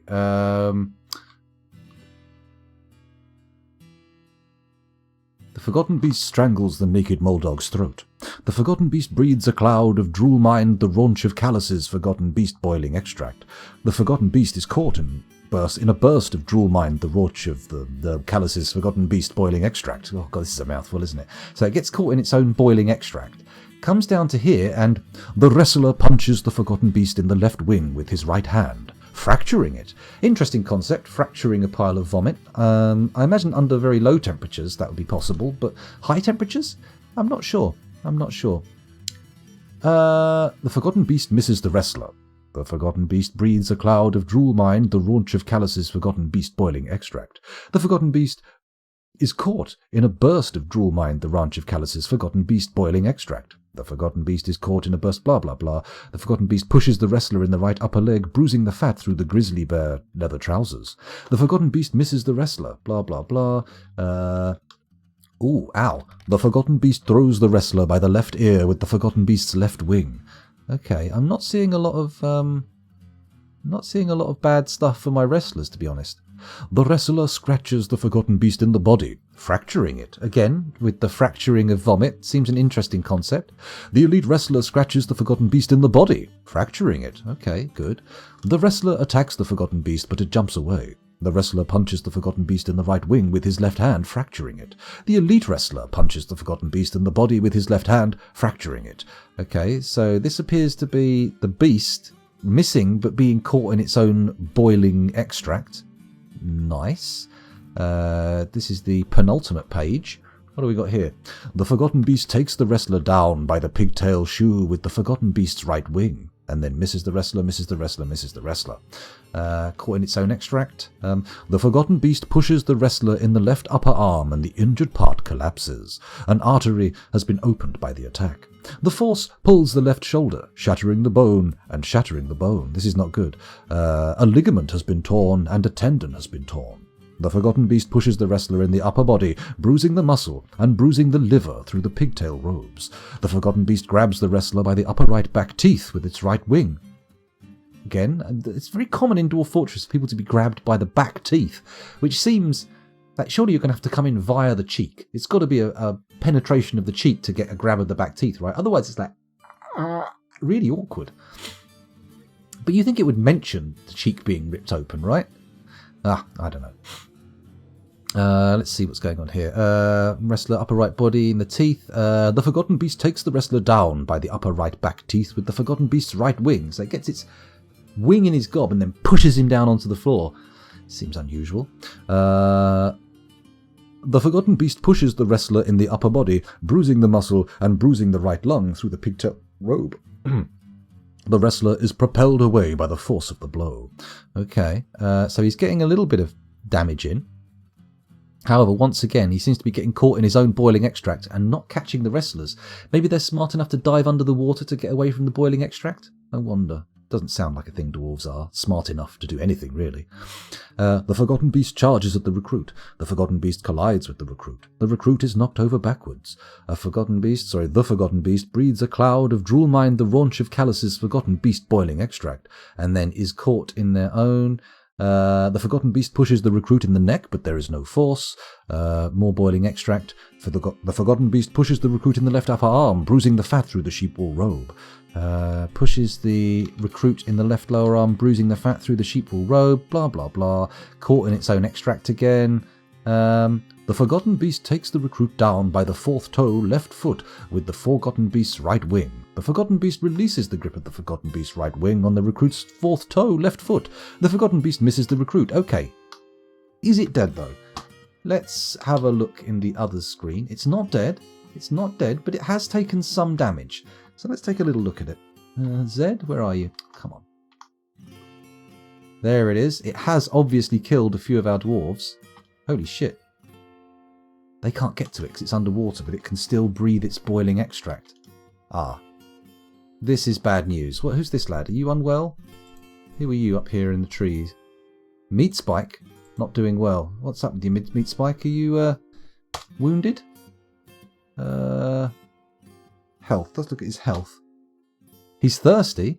Oh, no. And other than that, he's fine. Okay, that's good. That's good. Let's go down a floor and once again follow our little forgotten beast. Oh, he's gone. How are you? Are you okay? Oh, he's on that square. Okay, we found him. We found him. Let's follow him. Is that him? It is him. Let's follow him and pause. Okay, so the oily boys have not done particularly well here. They appear to have been pretty badly damaged. Let me go over to Dwarf Therapist quickly. I won't take you with me because it will run the risk of leaving you there. We'll sort by squad. We'll have a look. We did have 141 adults, 24 children and 1 vulnerable baby, with 10 people in both the Chasms of Gilding and the Oily Boys, who now appear, according to this, to be... Oh no, they're not dead. They're not dead. Ah, now they're fighting him on land. Okay, is that good? Is that good? There's combat going on. I'm just going to pause it and do a quick read of the stats in Dwarf Therapist. The Oily Boys is now comprised of 6 people, so we've actually lost 4. There are 4 dead dwarves. One of them is in a very unhappy mood, but the rest of them are apparently just fine. Absolutely fine. Poor old Oily Boys. Let me just quickly check to see if we've got any particularly skilled ones left. we've got Kulet, our best wrestler, who is a Grand Master wrestler. Also a legendary fighter, legendary +5. Very exciting. And a High Master striker. So hopefully Kulet will get some blows in. Everybody else, not quite up to snuff. I feel like they might be recent replacement recruits. But we'll see. We'll see. Let's have a little look at chat while we're waiting. Maybe worth a fresh reinstall of Dwarf Fortress. Maybe. Is there a nice stable version available? Because if there is, I might just drive this fortress into the ground, open up the gates to the clown circus, and be done with it, and then we'll start a new one soon. But we'll see how it goes. We will see how it goes. A glorious move to be sure. Grab him by the teeth. I'm pretty sure that's what you're referring to. It has to be. And I agree. It is glorious. I hope one of those oily boys suplexes the pile of vomit into oblivion. That would be nice, but smelly. Awful, horrible thing to be doing. And who wants to grab a pile of vomit and fling it backwards over themselves? Ugh. Ugh. Oh god, they will do bite attacks. That's the worst. Ugh. The worst. Sorry. The worst. It has a boiling gas. Maybe it's hard-baked vomit. It's actually vomit that's baked solid, like clay armour pieces. Oh my goodness. You two, on a bit of a weird wavelength. You might want to be careful. Uh-oh. At this point, it's slapping like a girl. Potentially. Maybe it is a girl. Who knows? I don't know if you can actually have gender or sex as a pile of vomit. I hate to wonder how it bloody breeds. I mean, come on. Surely it just has to make other creatures sick and then they vomit and there's a little baby pile of vomit. Baby vomit, do-do-do-do-do, baby vomit, do-do-do-do-do, baby vomit, do-do-do-do-do, baby vomit. Maybe. I improved my swimming ability. That was not satisfying. Dies. Well, you know, disappointment can kill people, apparently. Apparently the 04702 on the forum seems fine. Okay. Interesting. Right, let's get back into the action. Let's get back over here. Let's unpause and see what happens. Surely our oily boys can deal with the beast. Oh, is it going back in the water? Cheeky little fucker. Let's have a look at the combat reports. What have we got going on here? It's now got 26 pages. Okay. Punching, fracturing, attacks the Forgotten Beast, it jumps away. Forgotten Beast jumps away, hits in the right wing, fracturing it. Attacks but jumps away, blah blah blah. It's not great. We're getting a little bit of damage on the Forgotten Beast, but not a lot really. And oh, here we go. The wrestler bites the Forgotten Beast in the body, fracturing it. The wrestler latches on firmly. The Forgotten Beast misses the wrestler. The Forgotten Beast breaks the grip of the wrestler's upper front teeth on the Forgotten Beast's body. The recruit punches the Forgotten Beast in the right wing and his right hand, with his right hand, fracturing it. The Forgotten Beast breathes a cloud of drool mind the raunch of calluses, Forgotten Beast's boiling extract. The Forgotten Beast is caught in a burst of drool mind the raunch of calluses, Forgotten Beast boiling extract. The wrestler attacks the Forgotten Beast, but it jumps away. The Forgotten Beast attacks the recruit, but he jumps away. Okay, it's looking like anybody could win this, really. I mean, what's the best attacks to bring against a Forgotten Beast composed of vomit, I wonder? I'm pretty sure it's not wrestling.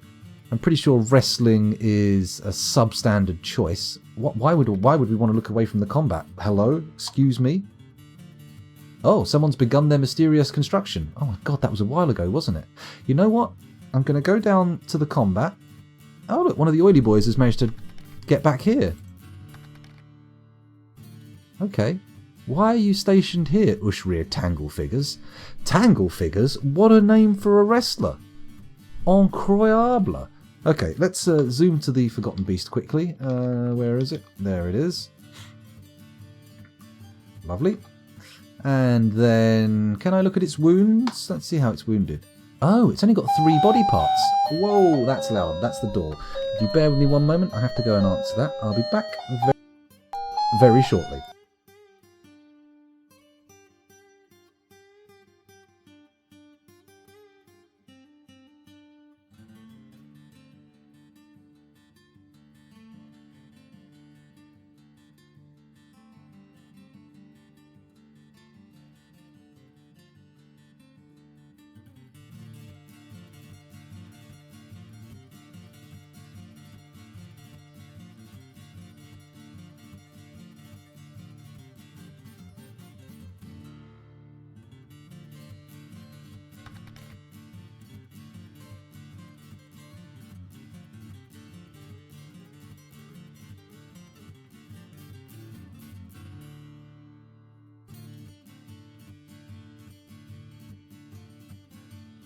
Fucking hell, the kids are back from school. They're quite loud. I don't know how long we'll be going on for now, but we'll see. We'll see.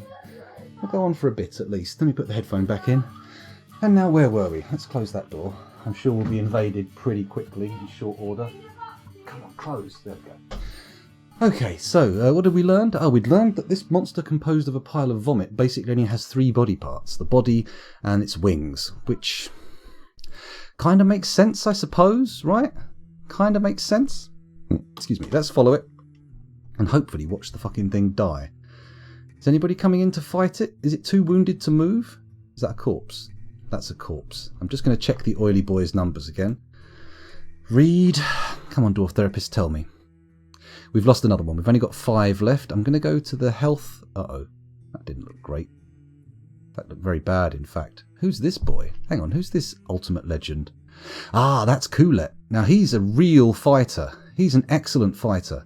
I'm guessing if any of the oily boys is going to take this beast down, it'll be him, because he's literally legendary. Is he the only one left? Oh, shit. Let's hope he can fight well underwater. I'm going to do another quick refresh and see if any more oily boys have died. No, still got 5 of them. Although it seems that Coolet's the only one who can bring the fight into the water with him.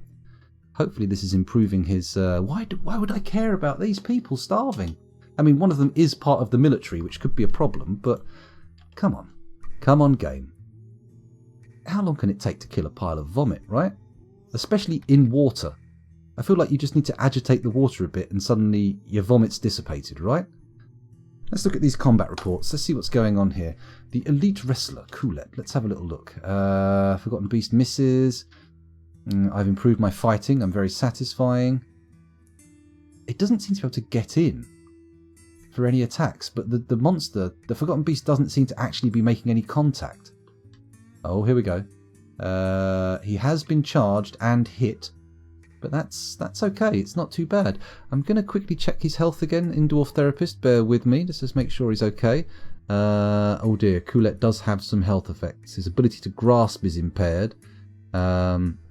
He's got some breaks and fractures. His left wrist is broken. His breathing is impaired. He's currently drowning. Okay. And he's in moderate pain and winded. Shit. What is it? Other skills? Pain, sure, and other damage. He's bruised on his head, left hand, left upper leg, left wrist, lower body, right lower arm, right upper leg, and upper body. So basically he's entirely bruised. His body is comprised mostly of bruising at this point. And he's drowning. That would be disappointing. If he actually drowns, I'm going to be very sad about that. Don't consistently put the fight over your breathing as a priority. That would be bad. The other oily boys can't even get in the water to get him. That's the problem. Come on. Oh, Coolet died. I think that's almost certainly Coolet dying. Let's do a little refresh. It is. It is Coolet dying. He has snuffed it. He's kicked the bucket. He's popped his clogs. He's bought the farm. And many other metaphors for death. Unfortunately, it doesn't appear to have done... His right wing's fully healed. But his body and his left wing are both damaged. If only there was some way we could lure it up into the fortress over the traps, we could probably kill the thing. But it's just a problem down here, isn't it? It's almost completely annihilated the oily boys. There's only 4 of them left, which is more than half of them. Difficult choices. I got a letter from school, Dad. Sorry? You got a letter from school? Yeah. And what does it say? Let's have a look. Having fever, high temperature, continuous cough. By the way, it's about coronavirus. Alright. Don't show them which school you go to. Cover up your bloody thing. A little bit of online privacy. If you live with others and one of them have symptoms of coronavirus, then all household members, blah, blah, blah. Cancelled assemblies, reorganised dinner arrangements, cancelled parent courses. From tomorrow, we'll be operating a soft start with doors opening at 8:45 to allow children to enter school as they arrive. Avoid mass congregation of parents and children at blah, blah, blah. Wash your hands as you go in. So they're not closing the school yet? Yeah, so it is a bummer. Oh, well, maybe they will. Yeah, I hope so. You might get bored if they close school too long, because you won't be able to go and play with friends. Then again, we'll be playing computer games, won't we? So yeah. Who gives a shit, really? Sorry. Me, not me.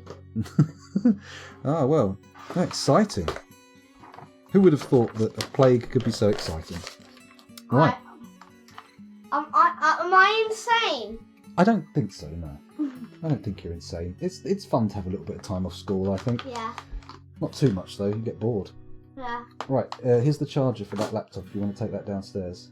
But hey, we got computer games. Yeah, I'm Yes. sure you'll plenty of time to play. And maybe I'll even buy something on Steam. Who Yeah. knows? Ooh, Satisfactory. Yeah, I'm thinking maybe we'll get Satisfactory if we have to stay at home, and then we can play that. But I'll keep my eyes on the sale. If it goes Yes, cheap... Matt. Yes. Yes, mate. Don't call me that. Call me Dad. Love you. That we do. There we go. Ah, so where were we?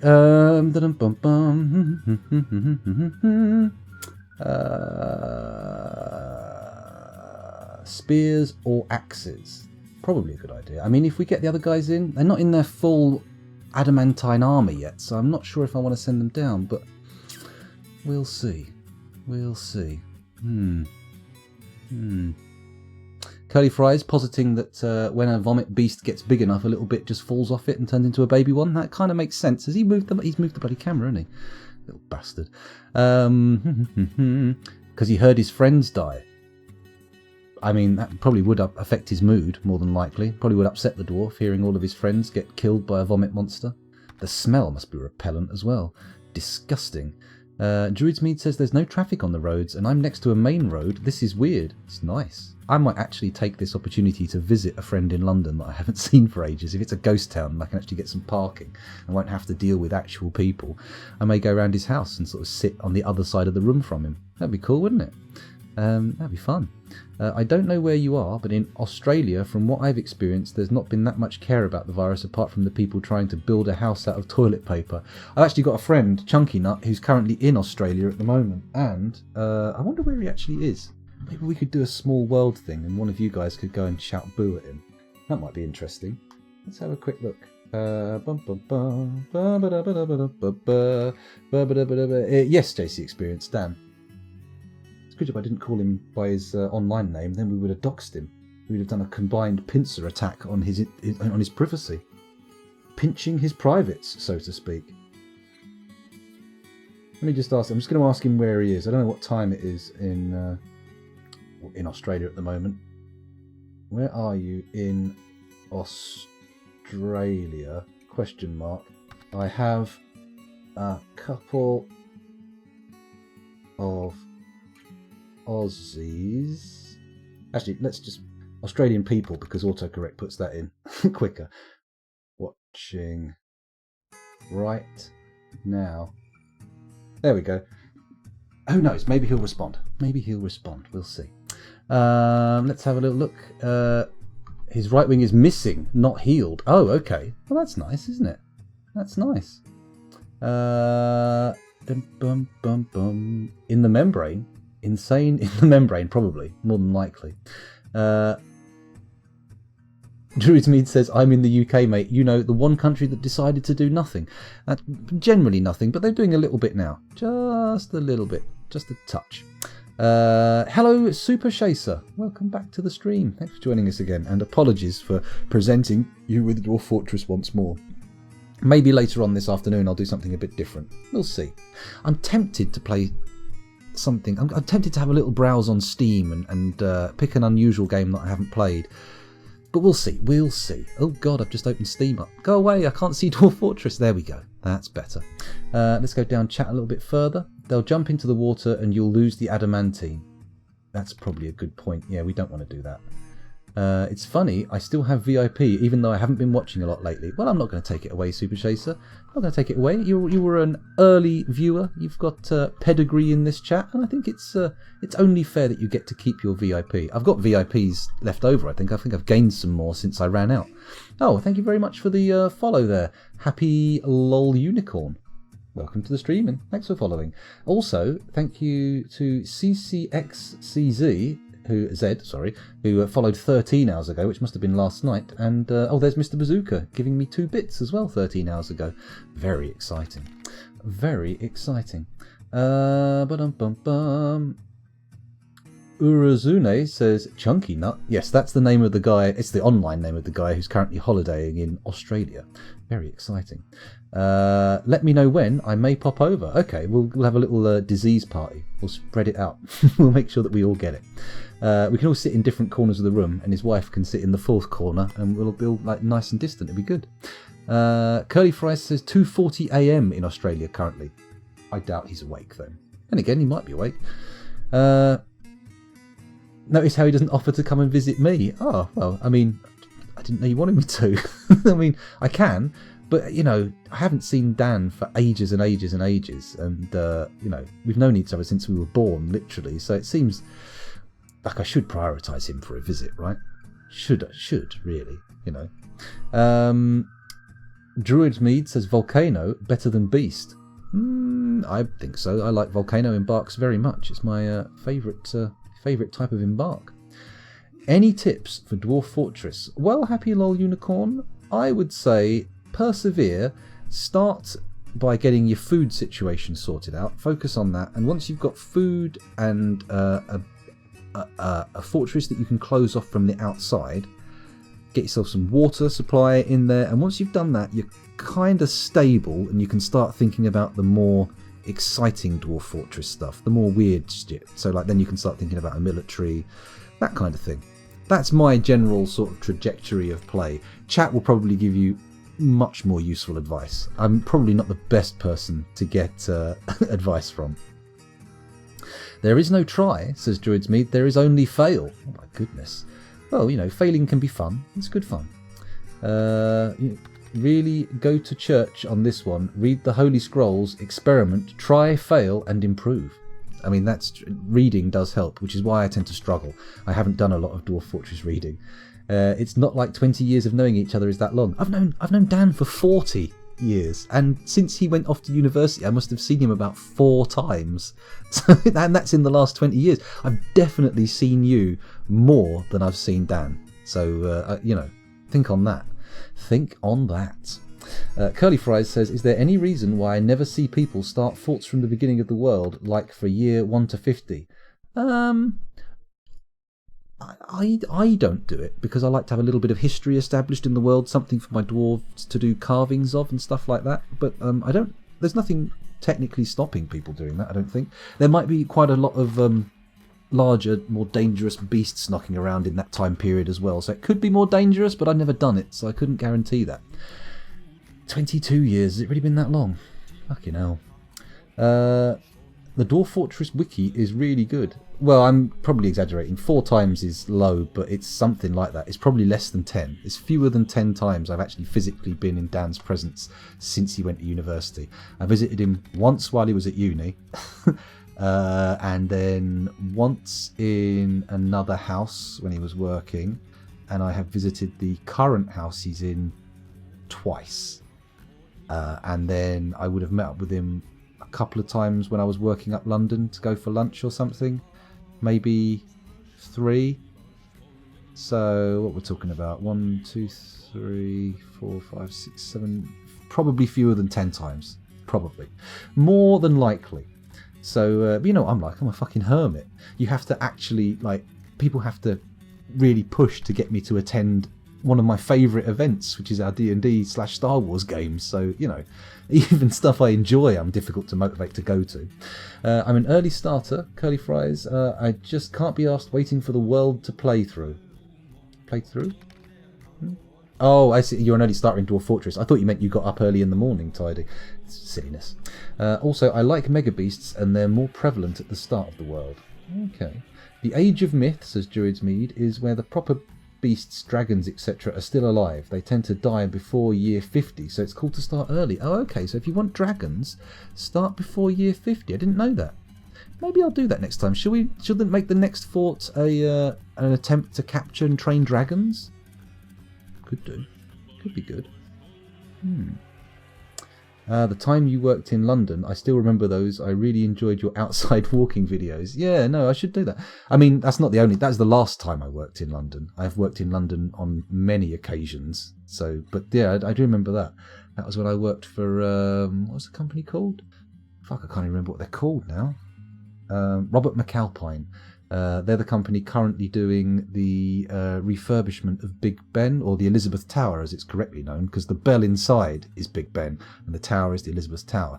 I got top tier security clearance to work on that project, and I was going to be the guy who had access to all of the diagrams and documents of that, which includes all of the diagrams, blueprints and layouts of Parliament, including all of the secret tunnels and shit. But I quit before that happened, so yeah, it's all good. Not my kind of thing. Curly Fries says, I'm not someone who has an overly high amount of time to play, but the few times I've tried, I've started early. I just feel like it would be far more interesting to see the really large monsters and stuff. Yeah, I suppose so. I never even thought about that. When you realise dragons can melt steel beams. Oh my goodness. Did they bring down tower number? What was it called? I forget. I can't remember the fucking conspiracy theory now. Shit. Am I ever going to play Slave to Armok 1, God of Blood? Probably not. I can't say it's high on my list of things to play, to be fair. It's, Dwarf Fortress Slaves of Armok 2. Beautiful game. Amazing game. I'm loving it. But for now... sorry to divert, but JC Experience.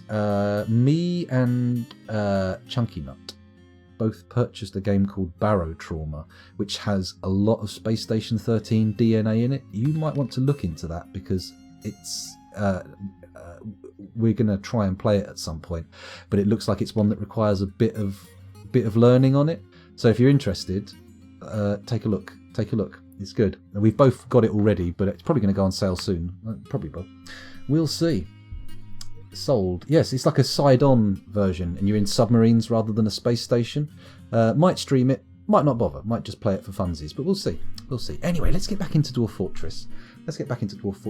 Maybe we could do like an open stream game of Barrow Trauma. I don't know how many viewers have got Barrow Trauma, but it doesn't get a lot of views on Twitch, so the chances of us getting stream sniped are small. So we might be able to have a bit of fun, like trying to put together a large crew. I don't know what the crew size limits are, but we'll have a look. I've seen Space Station 13, says Druid Mead, and it makes RimWorld look normal. I mean, Space Station 13 is a special game, but finding a group of people willing to play it, seriously enough to make it work is difficult. And I've probably fucked that already by inviting JC to play, but we'll see. We shall see. Did you watch the Space Station 13 vid I sent yesterday? You didn't send one yesterday, wasn't it the day before yesterday? The one with the guy who got banned? Yeah, I watched that one. I definitely watched that one and responded to it, I believe, in the WhatsApp. What was the name of the new game? Barrow Trauma. Give me a second. I will send a link to the Steam page in chat. Library. Hang on, just going through my Steam. Barrow Trauma. Should be near the bottom. I haven't got much time in it yet. It looks like it needs a bit of learning. There it is, Barrow Trauma. Go to the store page. Come on, go to the store page. Right click. You gonna do this to me? You gonna be a dick about it? Store page. There we go. Right click, copy page URL, and JC Experience is way ahead of me. Thank you very much.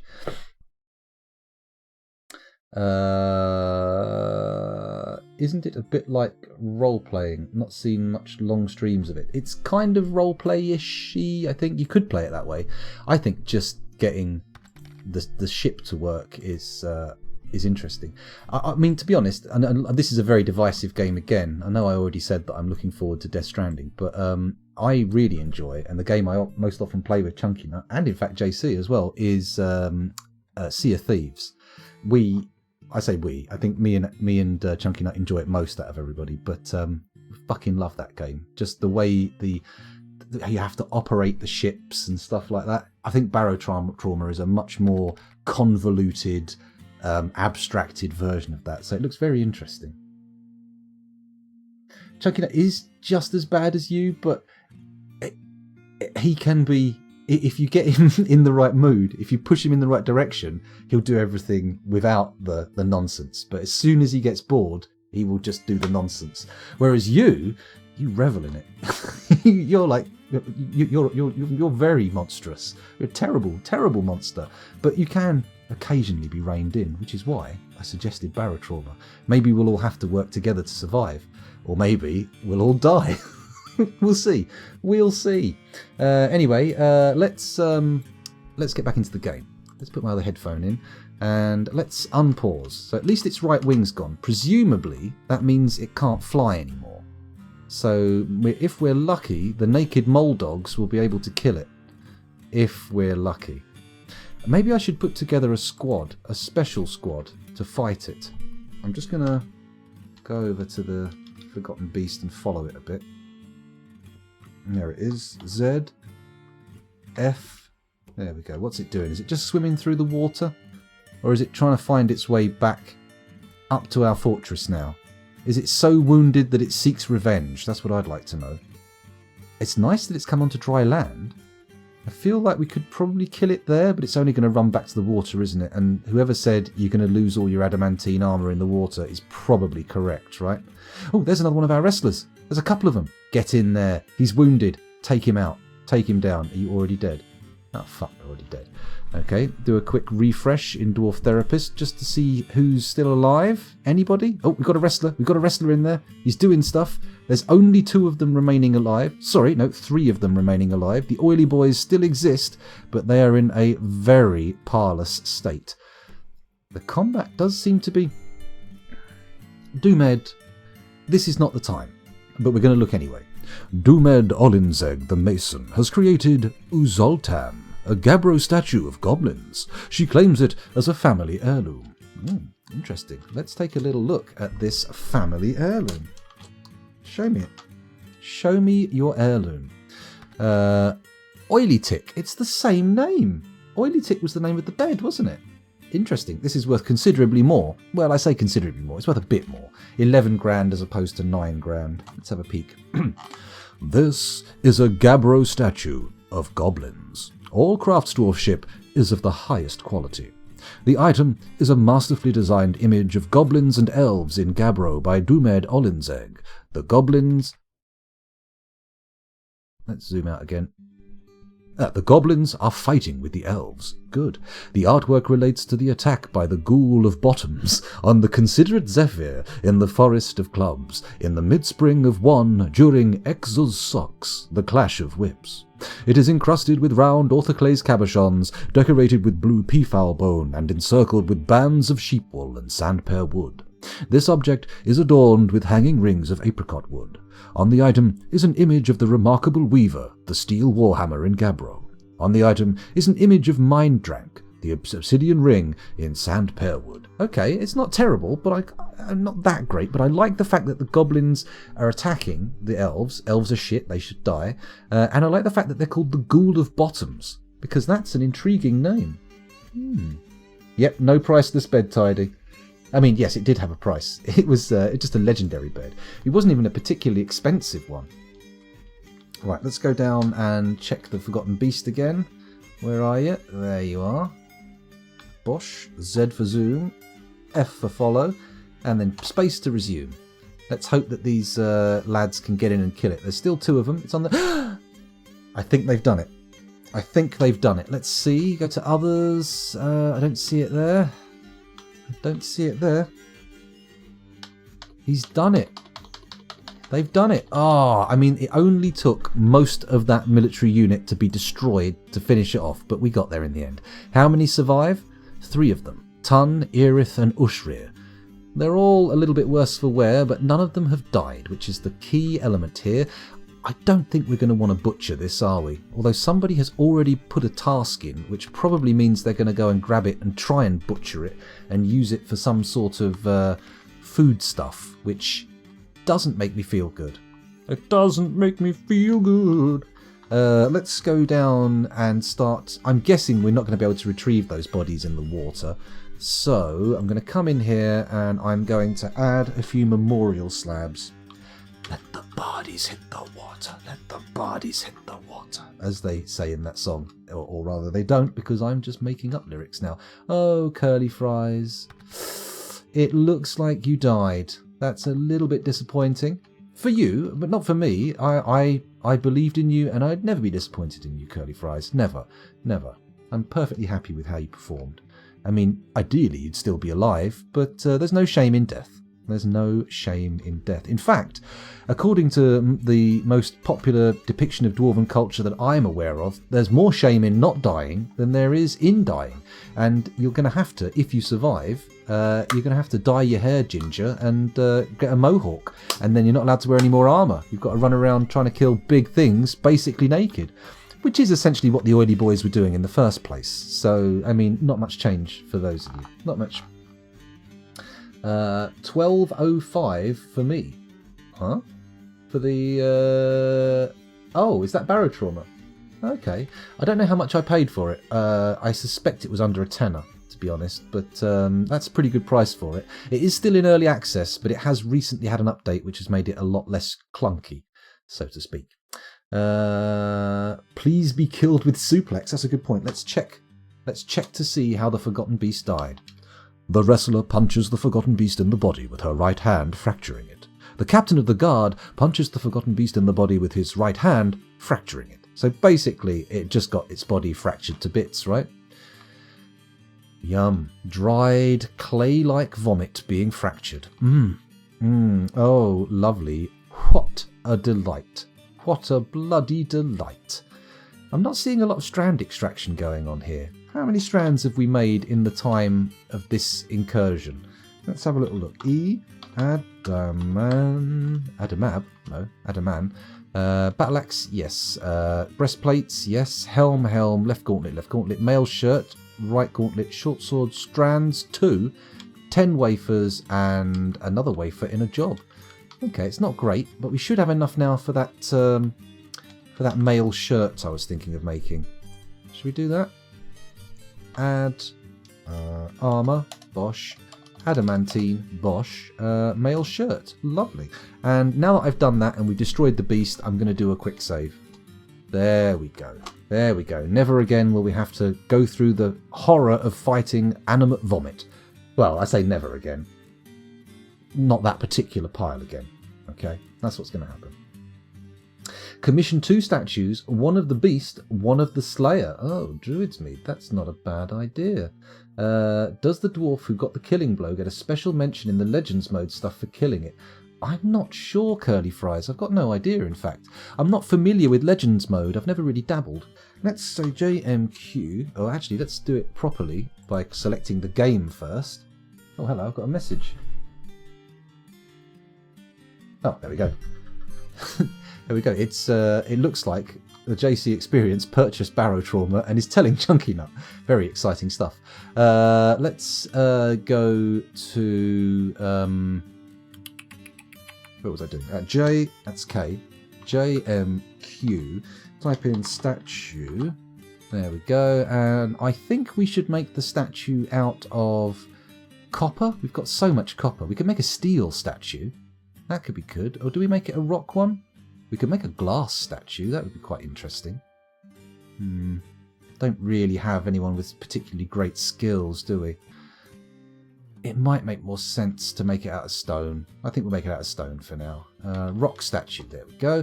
I want just the one in this instance, but I need to go in and change some of the details. D for details. No. D for details. Yes, okay, so specify the stone. What do I want to make out of? I think we'll make it out of marble. Very traditional. Oh no, obsidian. Let's make it out of obsidian. That's going to look even cooler than marble. There we go. Obsidian statue. Also more details. And I want to specify the image. We want to do a historical figure. Oh my god. What was it called? Oh fuck, I've forgotten the name.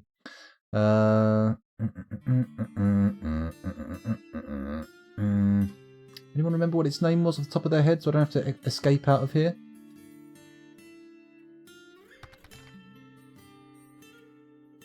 Yeah, I'm going to go for marble for the dwarf, obsidian for the beast. What was the beast called though? 2 streamers I want to watch on at the same time, says Ocelot. Decisions. Or, I know I have 3 monitors, multi-stream drifting. That's going to get confusing if you've got audio on for both, that's for sure.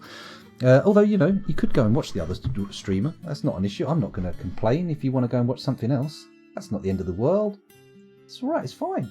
Also, that said, I may be finishing the stream relatively soon, so maybe I could even raid the person that you like watching. And then again, maybe not. Maybe they're like a huge streamer and I'll embarrass myself by going in there with 20 people. We'll see, though. We'll see. Who's streaming? Who's streaming? Practically nobody's streaming Dwarf Fortress at the moment. It's a shame. Seems ideal virus weather condition. Virus weather condition? Virus outbreak sort of material. Urazun is currently streaming Dwarf Fortress, but I've never seen their stream before. Don't know if I can recommend it. Maybe I can. Maybe I can't. No, both at the same time. Oh, that's true. We could do both of those. You know what? I'm going to say that our Captain of the Guard, Tun, is the one who killed it, because they seem to get the final blow in terms of the fight. So we're going to do Tun Inotum. That's easy enough. So let's do a search. F for filter. T-U-N. Okay, space. Oh, hello. Not that many there. I-T-O. There we go. Tun Hall. Nice. This guy killed it, so we're going to add them. What do you mean Zolban Webrag is a goblin? He's one of the first of his kind. This isn't him. Question mark? Squeeze me? Right, okay, let's put more details. Specify image. There we go. Historical figure. Actually, let's come out quickly and we'll check to see the name of it first. Combat reports. Efan... Efan... E-F-A-N-O-C-E. That's surely going to find it. JM... Construct. Details. Image. Historical figure. Filter. Not V. E-F-A... And there it is. Bosh, Drool Mind, the Raunch of Calluses. Lovely. Why can I not... I'll press enter. There we go. Now, there we go. Fantastic. So, it should be an obsidian statue with both of them. Can I specify anything other than the image? Let's have a look.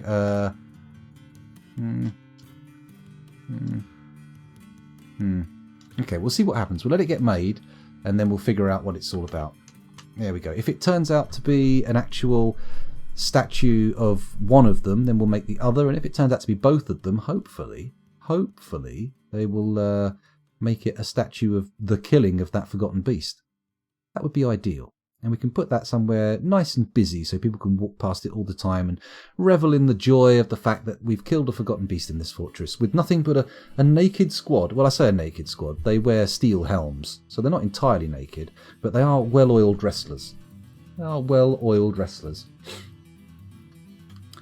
That's true. We should probably commission statues for the whole unit and put it in their barracks, but maybe not. Maybe not. We'll see. No, says both at the same time, says Ocelot. Go for it. Put us on opposite screens. Put one on that screen over there, and I'll wave at them. And then tell them to wave back, and then when they're waving back, tell me, and we'll both wave at each other, okay? See if it works. It might. We might have invented a whole new genre of stream. You can add poses, gestures, etc. to the existing image. Can we? Let's have a little look then. JM.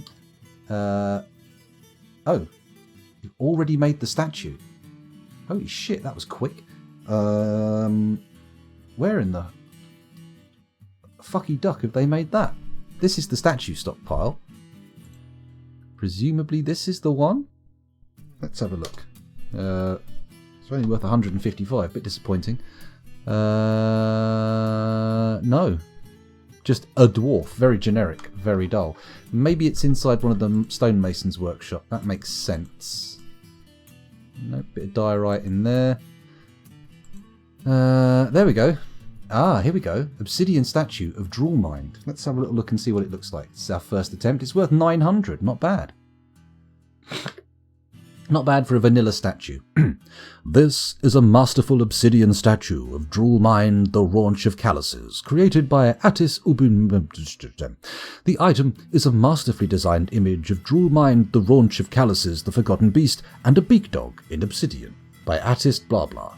Droolmind the Raunch of Calluses is devouring the beak dog. The artwork relates to the devouring of a beak dog of the silty jackals by the forgotten beast Droolmind the Raunch of Calluses in Cleardagger in the early winter of 135, during the rampage of the forgotten beast Droolmind the Raunch of Calluses in Cleardagger. Okay, that's not quite what we were hoping for. However, you know, could be worse.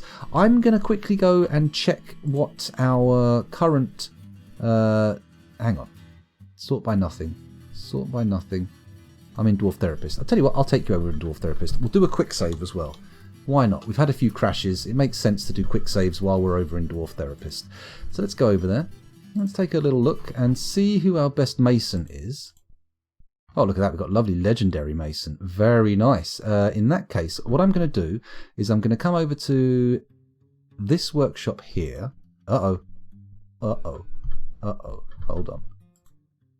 Okay, it's not crashing. It's fine. This workshop here, I'm going to go to the workshop profile, and I am going to say the minimum level of dwarf in here has to be legendary. There we go, and the maximum is legendary. Can I do higher than legendary? Not really.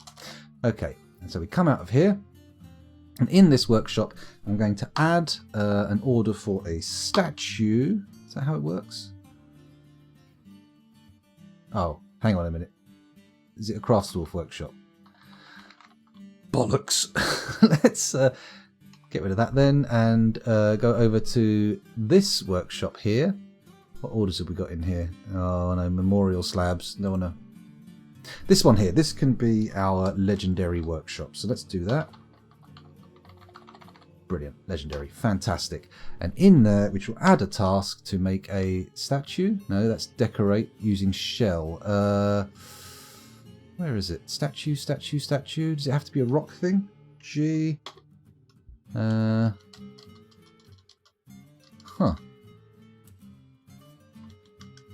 Okay. It's not in there. There's a figurine, sure, but that's not a statue, is it? Let's go down the bottom. Earring, bracelet. Leather crafts, pearl horn, blah blah blah. Maybe it isn't a mason's workshop. Maybe I was too quick to dismiss. I was. Shit. Okay. Okay, let's go into the mason's workshop again and do a second check. Add armor stand, blocks, throne, coffin, door, floodgate, hatch cover, grate, cabinet, coffer, statue. It's U, not S. Of course it's U. Why would it be U? Why would it be S? D. Okay, so we're going to specify the stone, and this time it's going to be another obsidian statue. Now we're going to details again. Okay, and we're going to specify the image. Good. It's going to be related to a historical figure. Oh, fuck, what was it called again? No.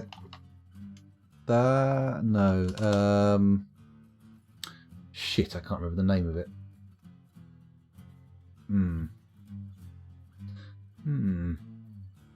Okay, hang on. Back we go. Back we go. We need to find our forgotten beast.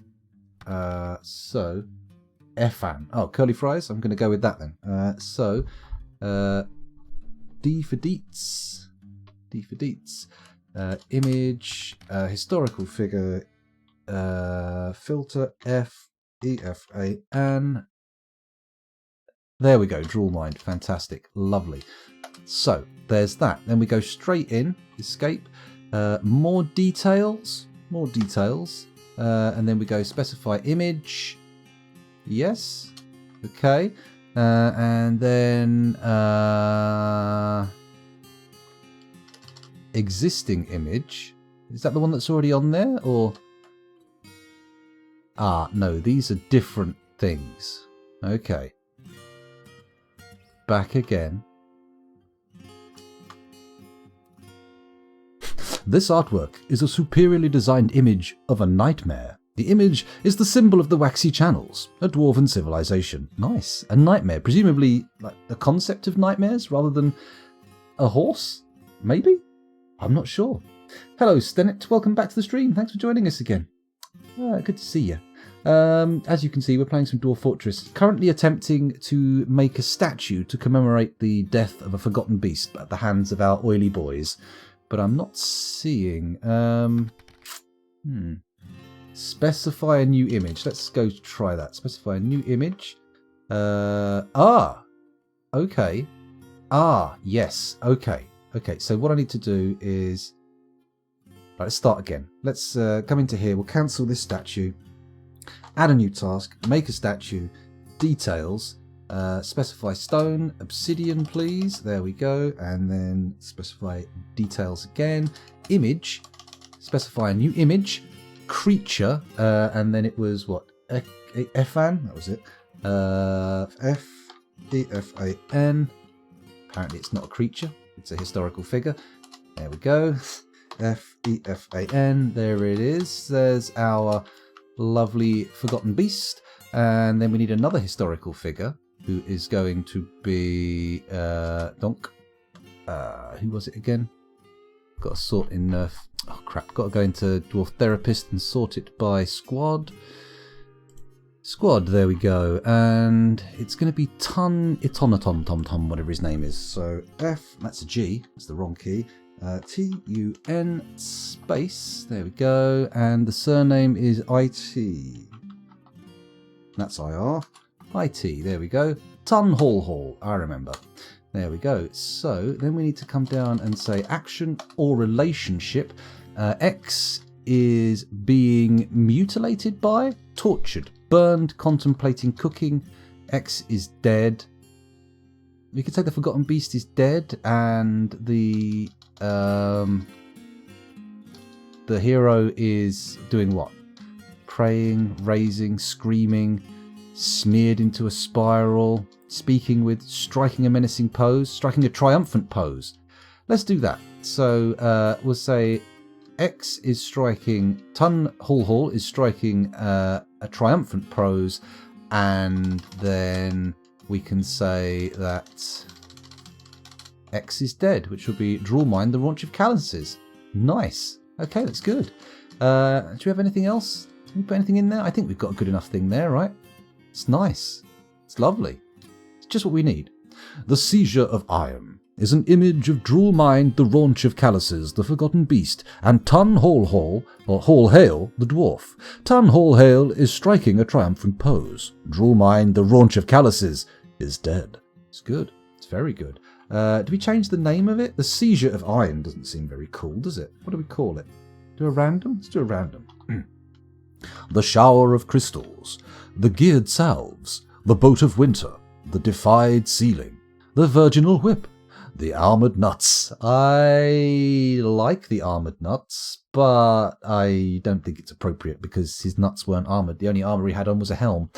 The dabbling whips, the mechanical quest, the geared urn, the diamond assaults, the flame of painting, the gloved iron, the bud of rings, the braided town, the granite merchant, the torrid pages, the mechanical apogee, the mischievous arch, the oak of dye, the ambiguous lash, the liberty of boards, the diamond rewards, the ochre holes. Sounds like someone's a bit ill. The joy of salves, the bolt of murder, not boat murder, that's copyright. The confining spear, the strong corridors, the fenced coincidences, the singed corridors, the gloved sword, the mountainous basement, the constructive sandal, the roof of cloaks, the earthen plank, the oily grooves. There we go. The Oily Boys, obviously, their memorial statue is going to be called the Oily Grooves. There we go. Fantastic. Let's say enter to use selected word. Escape done. Fantastic. Now, can I also put in the historical group, the Oily Boys, like dead, but also like praying to Hall Hale? Is that possible? Is a historical group a thing? We've got a historical feature, sure. Plant, tree, shape, object, artifact, action or relationship. No, I don't think we can. We'll just check with historical figure. Do a search. Oily. No. The Oily Boys don't appear.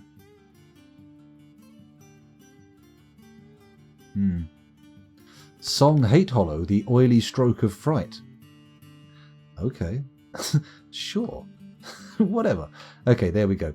Warning. No, sorry. Keep working.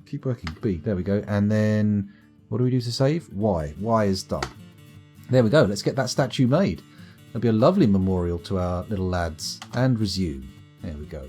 Maybe also do a quick save just to make sure I don't have to go through all that fuckery again. Because that would be a pain in the arse. A massive pain in the arse. Make that as a new statue. This one is awesome. I don't think we can do one with all the oily boys in. That's the problem. If only we could make a collecting set, like a set of figurines of the oily boys that go in position around the statue of the hero. That would be amazing. Anyway, it looks like the save's done. Let's unpause the action and start turning our attention to the goblins. Actually, we can turn the alert off, can't we? MA civilian alert off. Now people can start going back down in the caverns.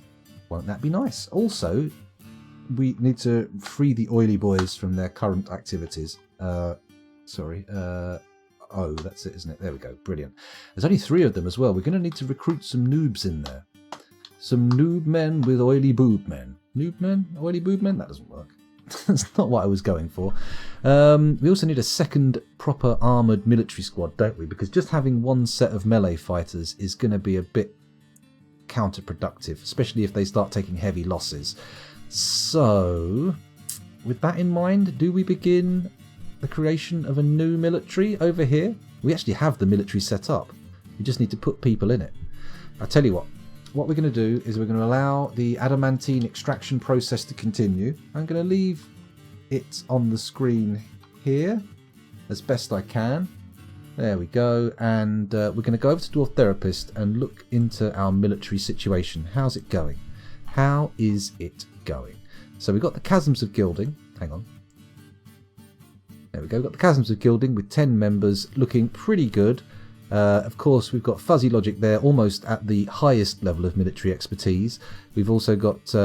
my God, this guy's getting better and better. He's got 11 Hammer Dwarf skill. And he's currently using a legendary hammer, so that's exciting. And then this guy here, a rain dog, he's currently using an adamantine sword. Very nice indeed. It's a shame we can't give the hammer dwarf a decent adamantine hammer. He's going to be at his peak weaponsmithing, peak weapon use with a silver hammer. But that's just the way it is. A rain dog is an absolute killer. Look at him. Killed a goblin. And a forgotten beast, holy shit, forgot about that, and 5 other goblins as well, who weren't named and therefore not that exciting. Let's look for some people to go in the oily boys. Does anybody outside of the military already have some wrestling skill? What about you? What are you? You're the dungeon master. I don't think we want you going into the oily boys, do we? That seems a bit much. Also, oh no, the blue highlight is just the one I've got selected.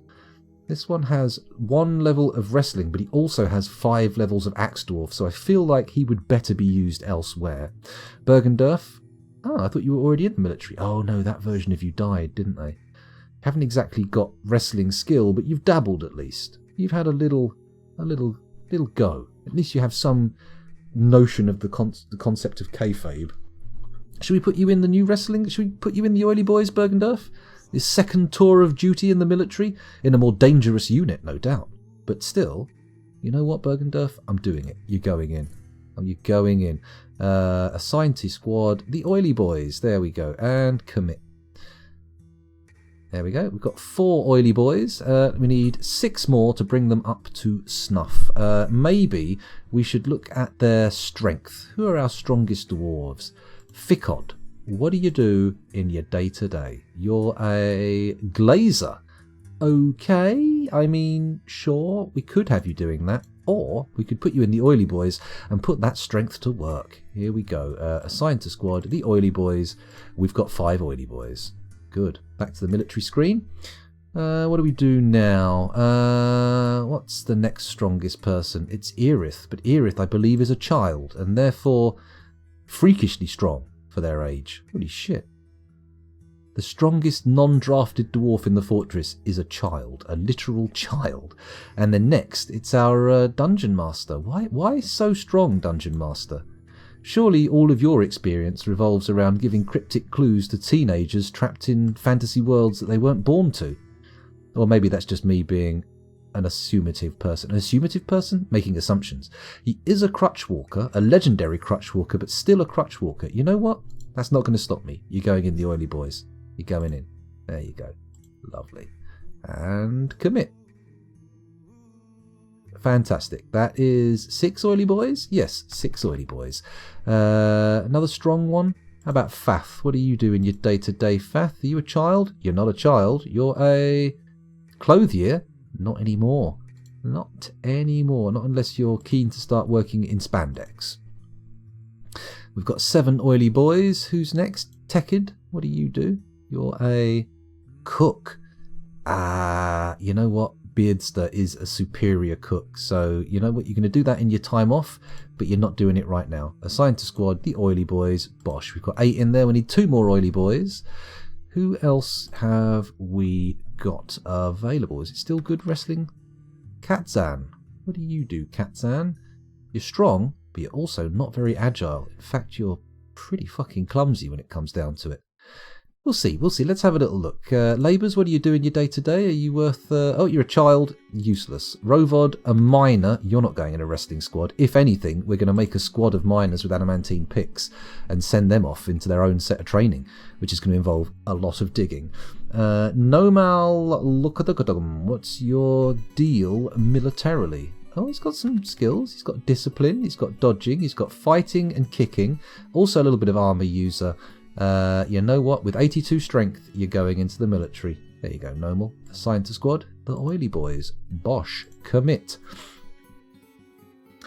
We are currently just repopulating the oily boys, Curly Fries, and then I'm going to go in and I'm also going to create a new squad. And in the background, we're going to have the adamantine extraction carrying on. So that's good, isn't it? Good. Adamantine, sorry. Tidy still wants to see an adamantine hammer used for dwarven justice. Well, we'll see what happens. Once I've got a hammer dwarf in, maybe we'll do that. Perhaps a DF dungeon master is a torture/detective dwarf. Extracts confessions. It could be. Another military dwarf up for grabs. What, you want to go in the military, Curly Fries? Aren't you already in the military? Oh, wait a minute. No, you died, didn't you? I mean, you can have another oily boy if you want, or you could have one of the lads in the Chasms of Gilding. Up to you. What do you prefer, wrestling or armed conflict? It's up to you. It's up to you. Let's find our next strongest non-child, non-miner. Looks like it's this guy, Fath, who is a diagnoser. We've got a lot of medical professionals in this fortress, unfortunately, so many that it is no longer a protected profession. You, with your strength of 80 and your, what's this, 64? Toughness of 64, you are going into the oily boys. Bosh, 9 members, now 10. The oily boys are full, no more required. Now, we do have another squad. What are they called? They're called... the Carnal Gates, but there's nobody in there, so we're going to sort by military weapon skills. Mebzuth and Fikod, both axe dwarves. Are you draftable? Yes, you are. One of you is a miller and the other is an animal dissector. Well, you can be a soldier dissector now because you're both going in to the Carnal Gates. Gates! Fikod, assigned to squad, Carnal Gates. Lovely. Let's go to the military screen again and sort by hammer dwarves. We got any hammer dwarves knocking around? Meng, a level 7 hammer dwarf. You're going in. 1, 2, 3, 4. Are you all draftable? 1, 2, 3, 4. You are. Any important skills to the fortress? Not really. You're all going in. Meng, you're in the cursed Carnal Gates. Sorry, Dakot, you're going into the Carnal Gates. You know what? They both actually have some military skill. These others are dabblers. Oh, who's he killed? Who's Thicket killed? 1 deer, 1 moose, 1 skunk. I don't really care about that.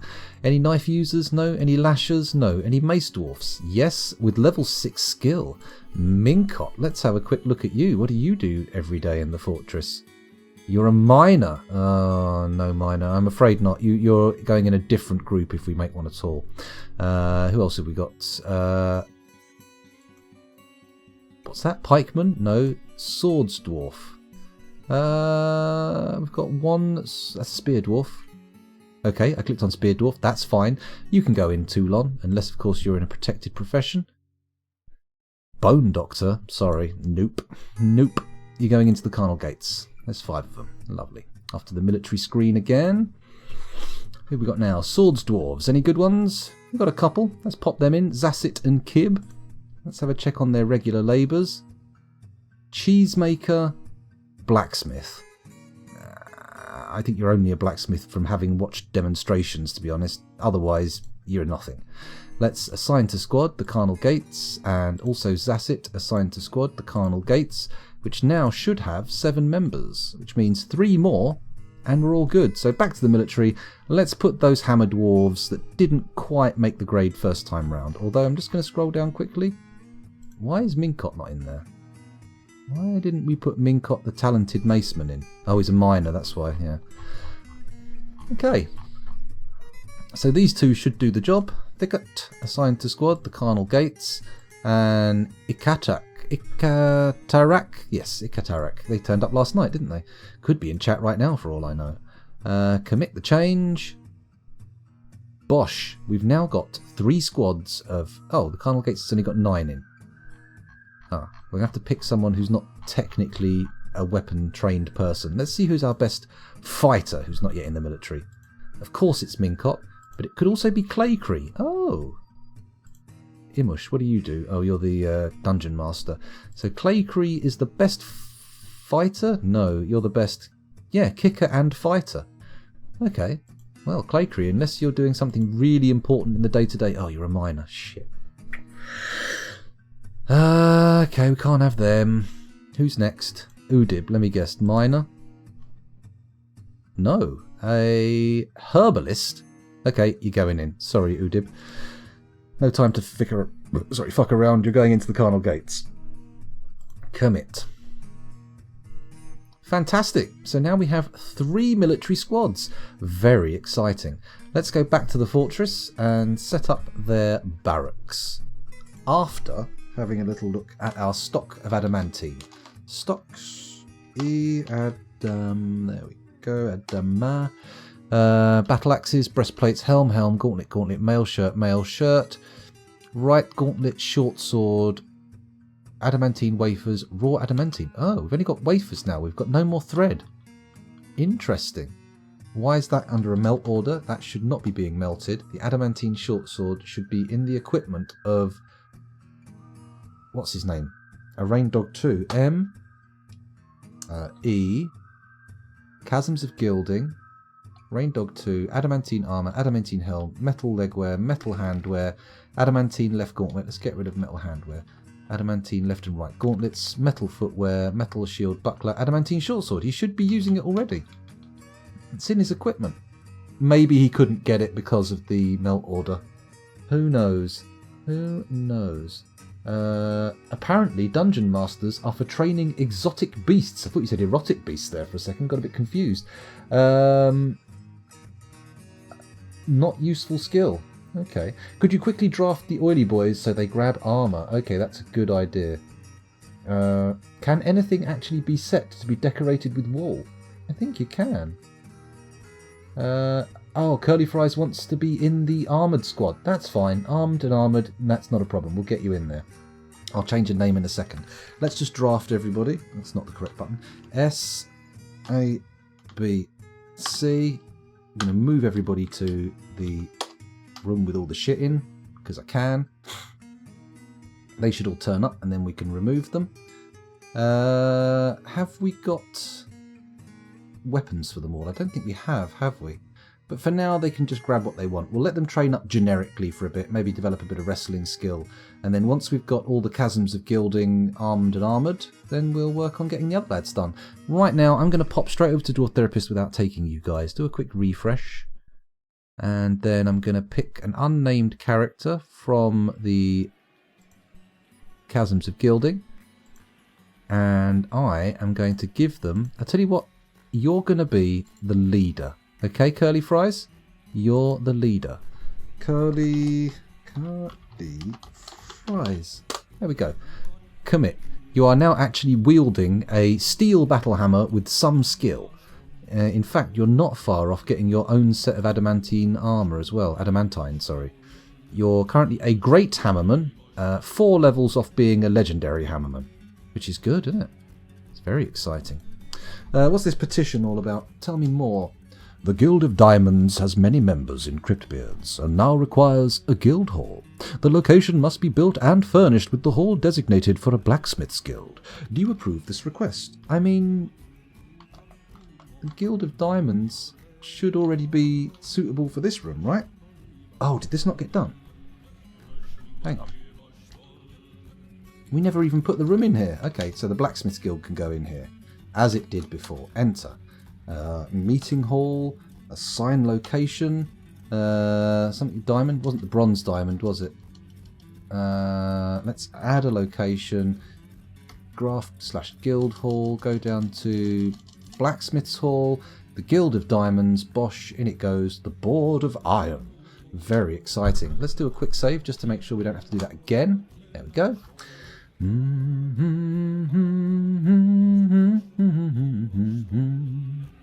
Ocelot says, nah, dungeon masters are counterintelligence operatives for the villain system now. Oh, okay. Okay. Good stuff. Good to know. And that was a pretty massive upgrade, Curly Fries. In death, you have improved, which is interesting. Probably shouldn't tell people that. That could result in bad outcomes. Right, all of our boys have been drafted down here, so we can now say A, B, C, cancel orders. You can all go wherever you want. You should have your equipment now. You should have gathered all your armour up. Very nice. Right, let's go back and press space to resume. Off you go, military. Off you go. Now, I ended up getting that male shirt, didn't I? So, let's go here and order our next lot of adamantine armour. I think it's greaves, right? No, it's leggings. Leggings, we want adamantine leggings. So, add armour, adamantine leggings. Cool. And add another pair of, adamantine leggings. There we go. That should be good, right? And then we can assign those to the two guys, and they will be very good. You know what we could do? We could start assigning all of our best fighters into the same squad, do some cross-pollination, take them out of one squad and put them in the other, and then hopefully, will they keep their gear? I don't think they will they? It's not a personal alignment, it's a sort of, it's a squad-based thing, isn't it?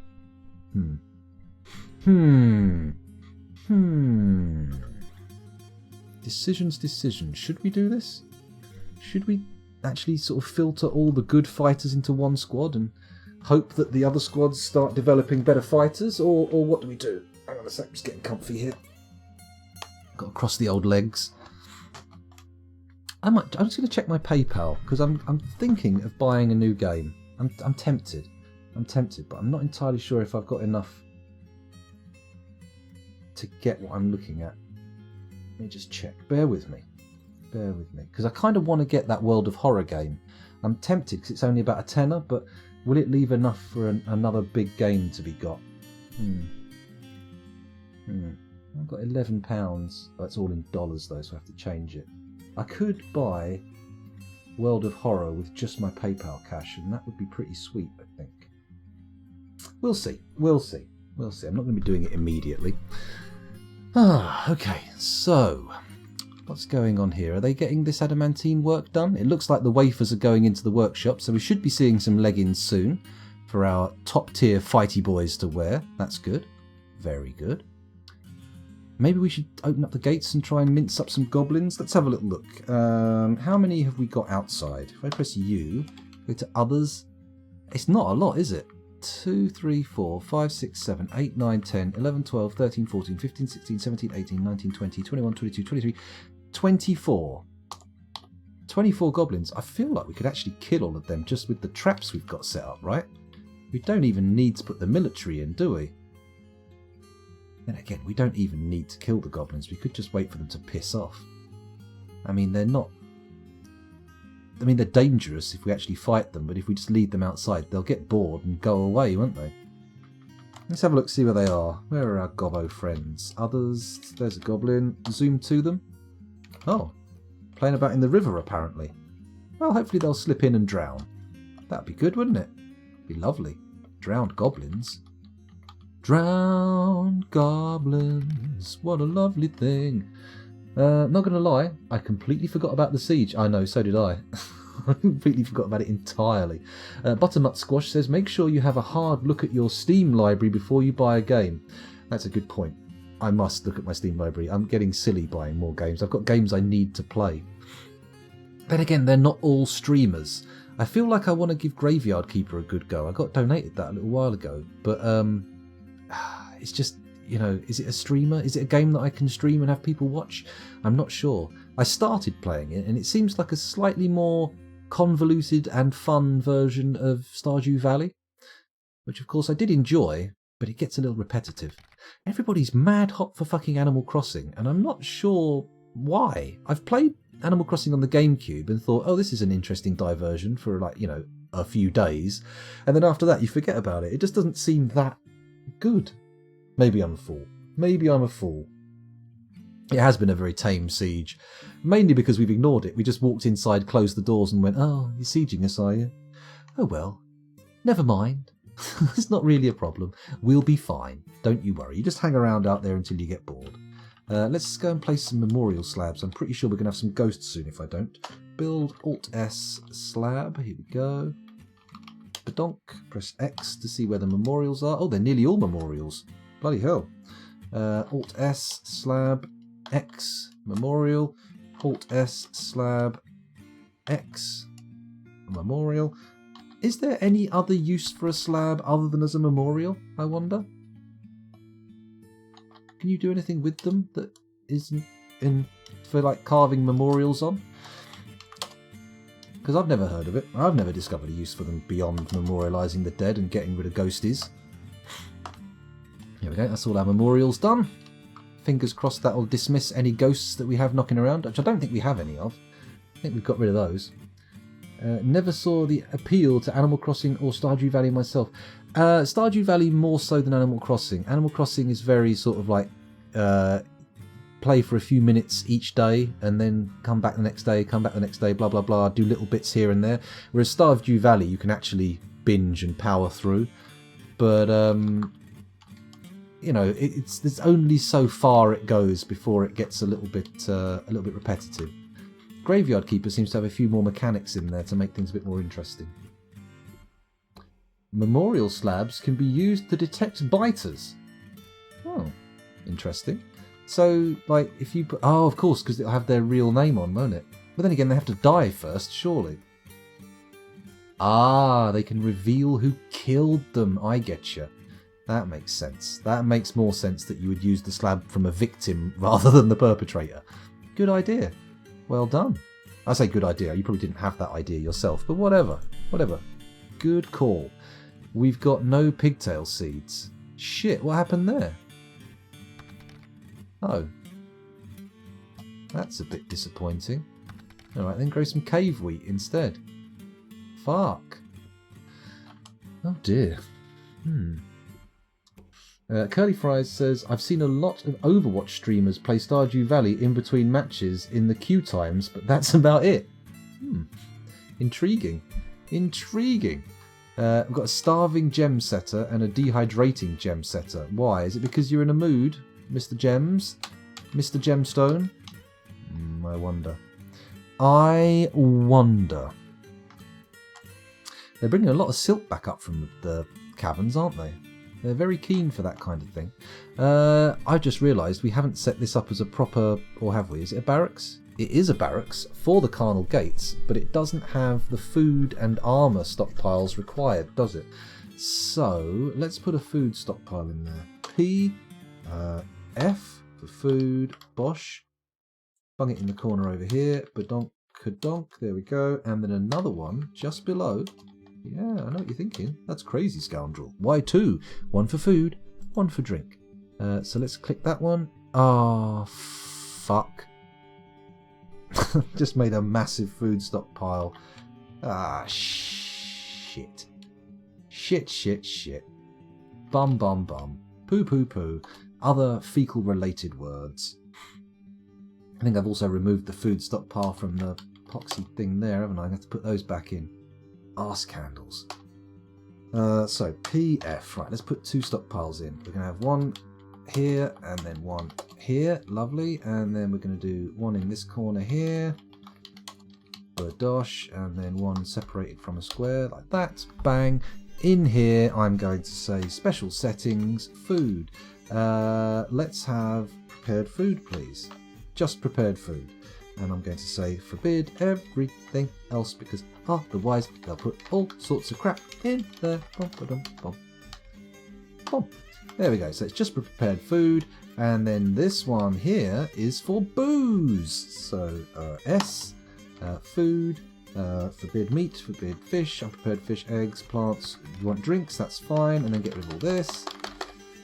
There we go, for drink. Lovely. So we're going to go up here. Oh, it's not as big as I thought. I've made it smaller. Oh, for fuck's sake. Doesn't matter. Doesn't matter. Let's make it have bins and barrels galore. There we go. And we'll also say, could I please save the settings? There we go. Stop one. We're going to call it food. Call it P meals. Prepared meals. There we go. Lovely. And then down here, we're going to say save. And we're going to say drinks. Lovely. And then if we go up to these stockpiles here, I'm going to click on this one and we're going to load settings and we're going to call it drinks. And we're going to go to this one here. We're going to load settings and call it P meals, which are obviously further down. There we go. P meals. Good. Very nice. That should have fixed any issues I introduced there. Yeah, should be good. Should be good. Oh, got a little steam pop up. Looks like Oafsalot is playing Stellaris. Oh, I see you. I see you, Oafs. Have fun. It's one big blob of science we share. That's what I like about DF. Stone is amazing. Just make a statue of creatures and you get full access to its life history. Ah, that's a good point. Yeah. Have a little look through and see what it's done. It's almost 4 AM for me, says Curly Fries, so I'm going to get some sleep, but I'll definitely be back. Hope the rest of the stream and the siege is kind to you. Well, thank you. I hope so too. I hope so too, but there are no guarantees in this Dwarf Fortress life. Actually, speaking of which, let's do a quick save. Let's just make sure we don't foolhardily lose everything, because that's going to be a bad outcome. It's going to be a poor outcome. There we go. What time is it? Oh my god, it's nearly 20 to 5. How long have I been going for? 3 hours. I may need to call time on this stream soon because my kids have been home from school for over an hour and I've barely said hello to them, which is not ideal. It's not what you would call S-rank parenting. It's not top-tier child rearing. I could be better at that, probably. Let me have a quick look on chat and see if there's... or look in Dwarf Fortress. Look in Twitch, sorry, and see if there's anyone to raid. Who have we got? Anyone interesting streaming at the moment who I could say hello to? It's looking pretty sparse, to be honest. Looking a little bit barren. Is there anyone I'm following who I could pass you all on to for a little bit of fun times? Not really, no. Huh. Oh well, we'll carry on for a bit longer anyway. Maybe we'll find something in a bit. There we go. Where are we? What's this? Nunchaku Chaku needs what now? Oh, he needs more. I'm pretty sure that's going to be he needs more wafers to make more armour, right? Is that the deal? Doesn't look like we have a lot of adamantine thread knocking around. Stocks, E-A-D-A-M. No, we've got 2 wafers left. That's not enough to make anything.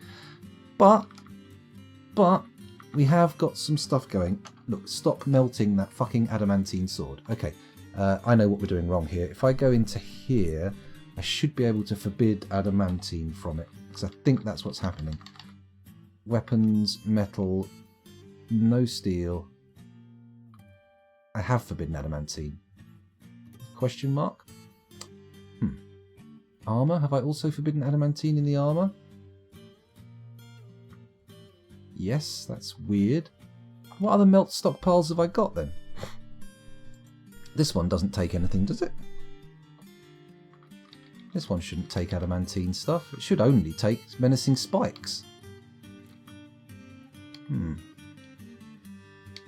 Adamantine allowed? No, adamantine is not allowed in there. Oh, is there any way I can check which of my stockpiles are melty? That's the thing. Maybe if I change this to now allow adamantine armor in all of the armor stockpiles, that kind of makes sense, doesn't it? So go down here, metal, silver, steel, sterling silver, no that's no use, adamantine, allow it. There we go, and then we go over to this one, which is for the armor, yes? Oh fuck, I think I destroyed the armor stockpile. Bollocks. Okay, let's do that then. P, what's armor? What's armor? D for armor. And then we do this, question mark. There we go. Click on it, say S, go down to the armor, boom ba-dum. All types, sure. Metals, we want to forbid metals apart from steel and adamantine. Where is it? There it is. And then what's the additional options? Nothing, don't worry about it, ignore it. There we go. And we also want to remove other materials because otherwise we'll end up with a shitload of leather armor, which is not what we're after. Adamantine as a primary choice, maybe with leather underneath if later on we get round to doing that kind of level of detail. Which is not guaranteed, of course. Could be something that we never actually get round to doing. I'm tempted to try and kill these goblins off. If we call everybody in for an emergency, just pull them down. We can open those gates up and the goblins will flood over the traps, won't they? Should we do it? Shall we do it? It won't prevent any kind of... oh, a goat starved to death. Oh dear, that's a bad sign. Let's do it. Alert. That's not how you do it. MA. There we go. And we go over to the civilians, put them on alert. Everyone should run back into the fortress from down in the caverns. We'll give them a minute because otherwise there could be dilly-dalliers and we don't want dilly-dalliers to get trapped. Oh, I probably should have opened this corridor previously, otherwise we'll have people running over the top of the spike traps. But for now, it'll be fine. For now, it will be fine. Everybody just get into the base. Everybody just come home. If I go down a few floors, we'll see. Have we got anyone coming along? Anyone down in the caverns still? There's probably people down in the adamantine mines moving stuff up, aren't there? Let's go down to the bottom and work our way up, rather than going, oh my god. Oh no, it's alright, sorry, I thought we'd missed some of last night's adamantine harvesting, but it's fine. It's fine, look. People have obviously got there. It's fine. Anyone in the caverns here? No? That's good. Nobody here. Also good. Little wheelbarrow abandoned in the corridor. Don't know why. Probably should have brought that back with you. Never mind. Nothing particularly interesting happening here. They have to make their way through the caverns to get up here. That's fine. Whoa, where are we? Anyone? Here we go. Up through here.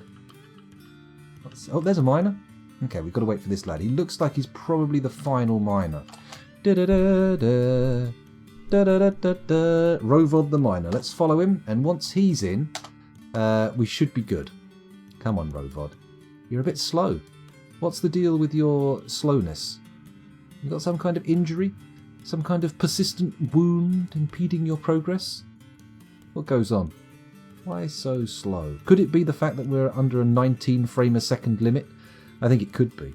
I think it definitely could be. Come on, up to the surface with you. Let's get you nice and safe. Let's get you into social isolation. Actually, no, let's not, because we're actually going to push you into a massive throng of gathered dwarves. We're going to, if anything, completely obliterate any chance of social isolation. But that's fine, because we're worried about goblins here, not viruses. They work on very different systems. Very different indeed. Up they come. Come on. You can do it. You can get into the fortress. It'll be fine. Don't worry. Cancel store drop item in bin inaccessible. What? Surely most of the fortress should be available as a place to go in the borough. Maybe I'm wrong. Maybe I'm missing something. Maybe they're trying to collect sand or silk or something. Hello, X-Jammer. Welcome to the stream. Again, thanks for joining us. Playing this game at anything below 80 frames per second is intolerable. Well, I mean, we haven't had 80 frames a second for a while. Definitely not since the siege started. But hopefully we'll be able to reclaim some frames soon. I'll do a little slaughterfest. I'll kill some animals. I'll wipe out the gobbos and we'll see what happens. I should also probably start doing a bit of rationalisation of people's routes and stuff. We could probably create some more burrows and things to keep people in smaller areas so their pathing doesn't get too wild. Here we go, we're nearly there. Look at this. Look at this. Once he's over the traps, we can get cracking on pulling the lever. Oh, hello. What's this? Poop Pop? Poop Pop? Are you saying I should save, JC Experience? Is that what you're suggesting? Is that what you're suggesting? We've actually discussed this earlier, X-Jammer. You know, it's not impossible that it will happen, but it does seem quite unlikely. If it does happen, it will be part of the whole Steam thing, I think, but I don't think there are any plans on the table for it to happen. Why is there a disco at the bottom of your screen? Because everybody is cancelling jobs, basically, and that's it. Because they're all stuck in the burrow, they can't do stuff, so it just spams out a load of can't drop it off, can't drop it off, can't drop that in the bin. It would be more helpful if it told me what they were trying to drop off. Cancel store item in bin, drop off inaccessible. Zoom to unit, where are you? Somewhere here. I'm guessing at a pinch, if I say W, civilian alert, define burrow, it's because they can't get any of the stuff into their barracks. That's my guess. This might cure the spam. Not going to guarantee it, but it might. Whoa, whoa, whoa, settle down there, sir. There we go. Will it cure the spam? Who knows? Could do. There we go. Resume. He's over the traps. We're good. We're good. That means... Actually, look, it has stopped the spam quite considerably. Good. Let's change the action to be prepare to fire, facing right. And then we'll go down into the corridor of levers. Say, pull the spike trap now and repeat it. Ad infinitum. Then we go back up to the surface. We wait for the spikes to begin spiking, as you do. There we go. Come on. That looks like an adamantine sword going into a stockpile there. Very exciting. And they're bringing more adamantine armour up. That's good. Lovely. And steel armour by the looks of things. That's nice. Just what you want. Bringing a whole bin up. Was that all full of adamantine or steel? I wonder. Maybe. Maybe.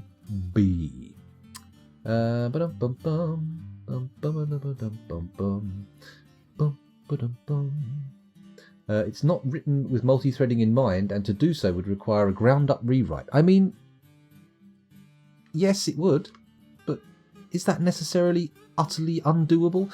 I don't think so. I don't think so. JC experiences loud noises. Oops, because of Ocelot caps. Poor old Ocelot. Didn't even realise he was shouting. Stone Shard actually took a lot of inspiration to Dwarf Fortress Adventure Mode. I have a copy of Stone Shard, which the developers sent to me to play, and I gave it a go, and I didn't think it was terrible, but it didn't feel fully ready to go. It didn't feel as fleshed out as this game does, and the interface, much as I can't say the interface in this game is perfect, the interface felt a little bit flaky at times in Stone Shard. But it was worth a try. It was worth a try. It was a good game. It's nowhere deep enough yet, indeed. The injury system is pretty good, though. Actually, is Stone Shard still in early access? Because if it is, and it's had some significant updates, I might give it another try. I know it doesn't have anywhere near the same level of popularity on Dwarf Fortress as on Twitch as Dwarf Fortress, but we'll see. Library. Where's Stone Shard? Sorry, I'm just in Steam at the moment. Not seeing anything. Stone Shard, Stone Shard. Where are you? There it is. Stone Hearth, sorry, not Stone Shard. Duh. I'm reading it completely wrong. Is that what you actually said? Stone Shard. That's a different game entirely. I was thinking of Stone Hearth, which is not, by the look of things, in early access. Store page. Store page?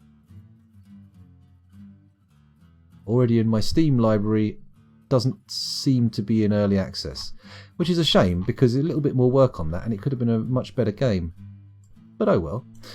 You're talking about Stone Shard, which I think is that that new roguelike, isn't it? Let me just do a quick search. Stone Shard. Yeah, that does look good. Not actually tried it yet, but a lot of people I've been following, a lot of people who play Dwarf Fortress on Twitch also play that game, so I'm intrigued. Maybe I'll give it a crack. Maybe not. Who knows? Who knows? It's DF adventure mode, basically. Oh, right. I've never been particularly drawn to adventure mode in Dwarf Fortress. I love fort mode so much. Oh, hang on. The spikes are going. Oh, and there's a fucking corpse. Who? Asmel Baldusim. What were you thinking? Why did you choose to stand there, you fucking goon?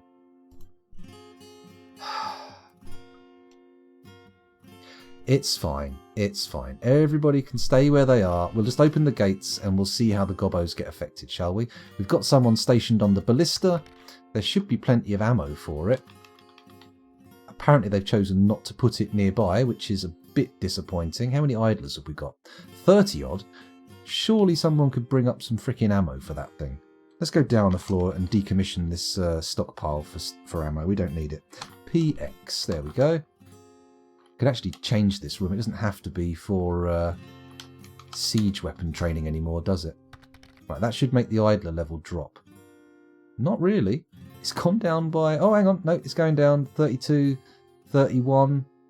It's only gone down by about 8 or 9. There should be way more people coming to get those siege weapon things. There's a few of them at least. In they come. That's it. Drag them upstairs, and then once we've got a few in stock for the ballista to fire with, then we'll open the gate. It's loaded, right?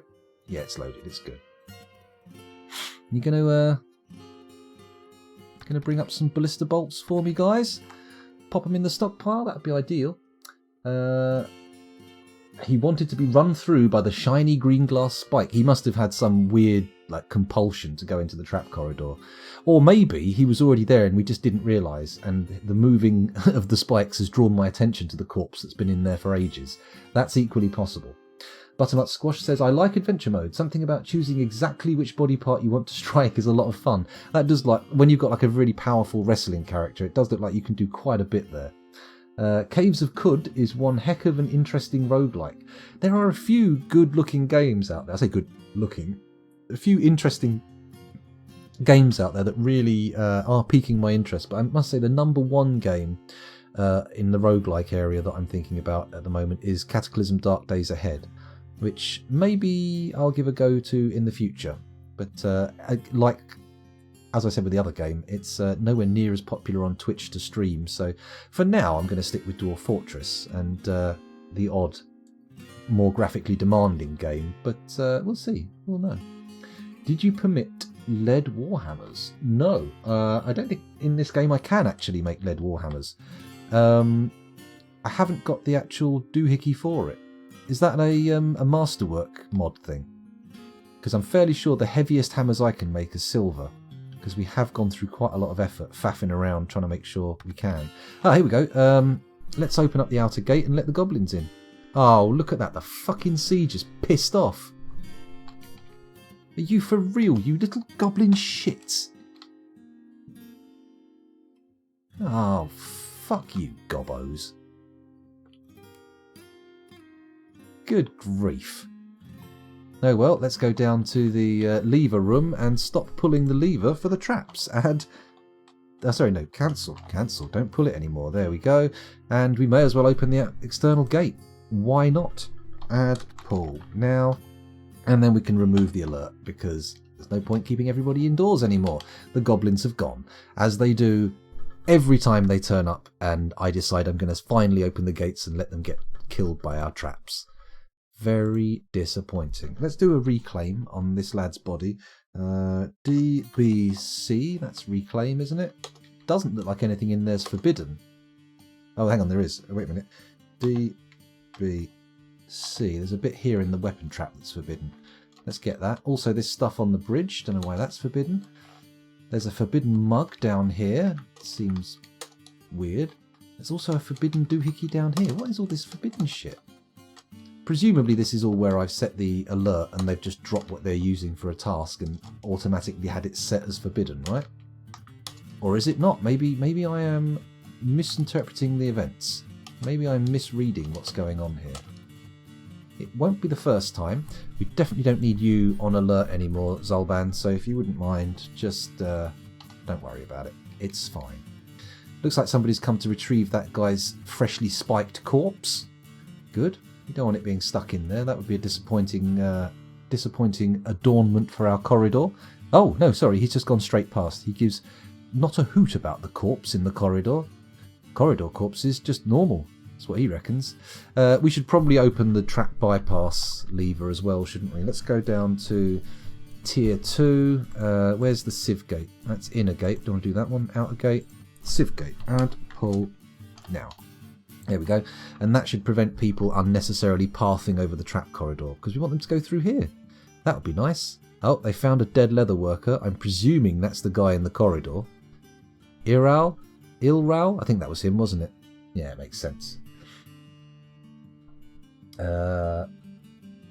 It's a quick text mod of the game. Oh, I could. Then again, if you're going to make lead hammers, why not go for platinum hammers? Go a little bit extra expense. Looks like you'll have to beat the prisoners to death. I mean, I was thinking of plopping them into the magma. We've got a volcano up top. Let's have a look, shall we? Here's our little volcano temple. Oh yeah, someone came up here and smashed all the weapons up. Weapons? All the instruments up. Maybe I should be thinking about... Is that a hole?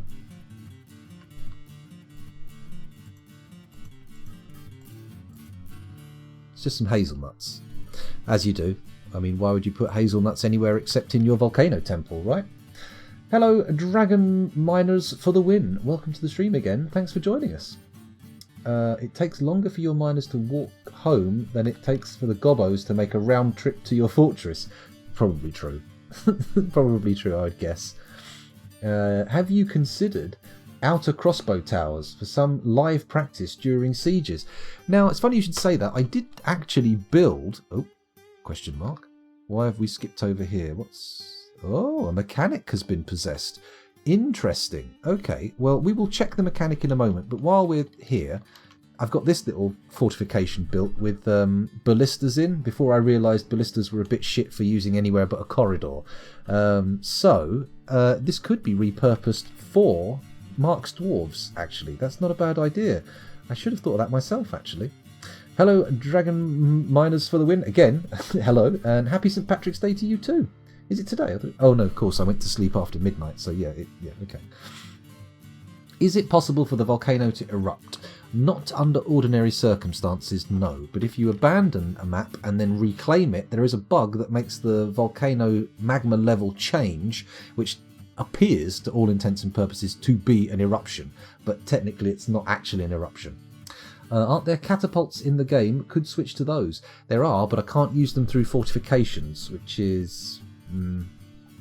Or can I? I don't know. Maybe I can.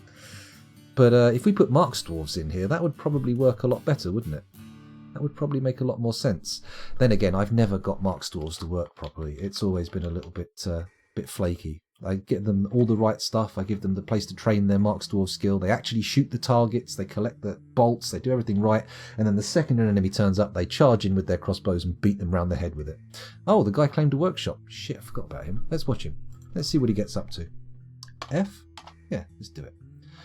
Ah, my favourite Simon Swerwer track. I love Kogu-san. It is perfect. Perfect Dwarf Fortress background music.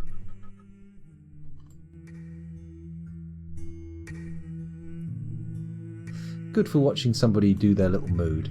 I mean, he's almost certainly going to make a mechanism, right? Unless he ends up making some kind of artifact traction bench. We'll see.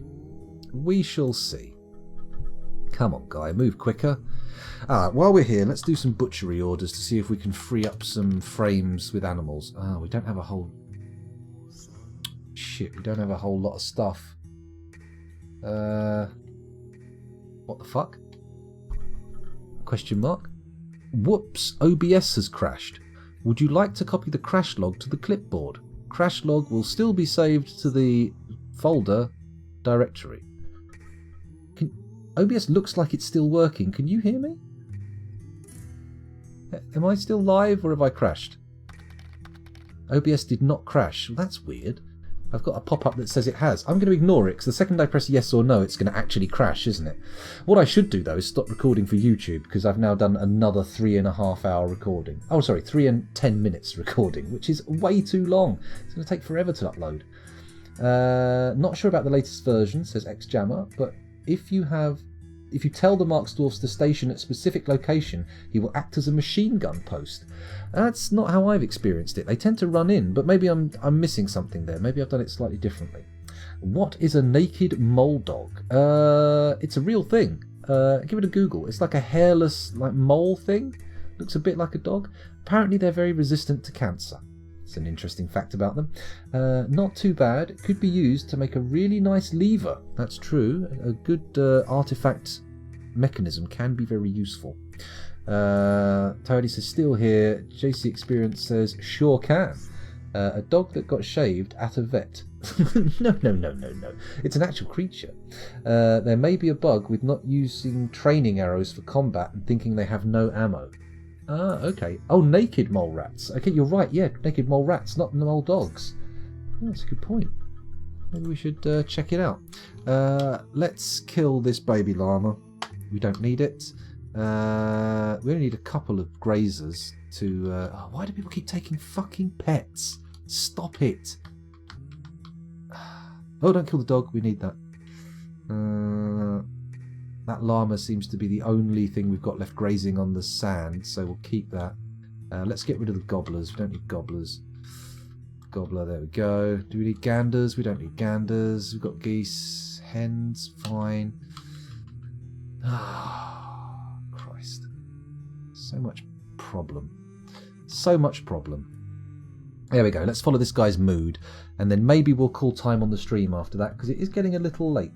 It's getting a little late. It's gone 5 o'clock. I'm probably going to be shouted for dinner soon, actually. Might have to go down.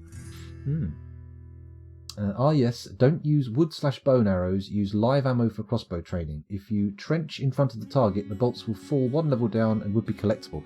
This I've definitely seen and implemented before, and the training seemed to work fine, but they never ever shot their arrows at anybody who they wanted to, or who I wanted them to. They always charged in and attacked.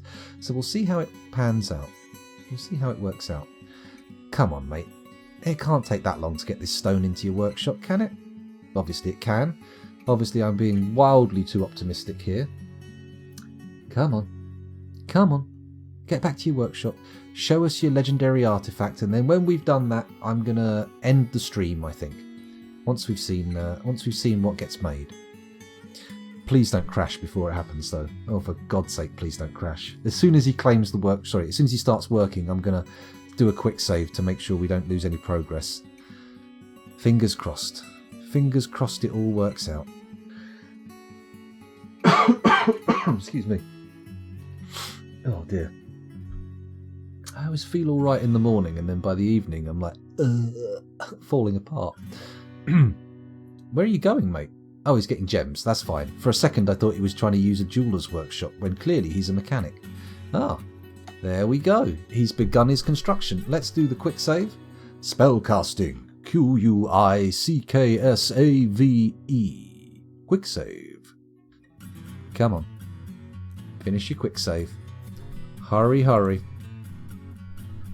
I'll also press pause, because it will be paused when we finish the quick save. And there we go, resume. And hopefully the mysterious construction will begun. What? Oh, we got some migrants. Did we need migrants? Not really, but they are here, so we may as well put up with them. Let's go over to Dwarf Therapist and take a look and see who we've got. Who are our migrants? So if we sort by migration wave, there we go, and then scroll down, we had 134 adults, 24 children, and 1 vulnerable baby. Let's read the dwarves again and see what we've got now.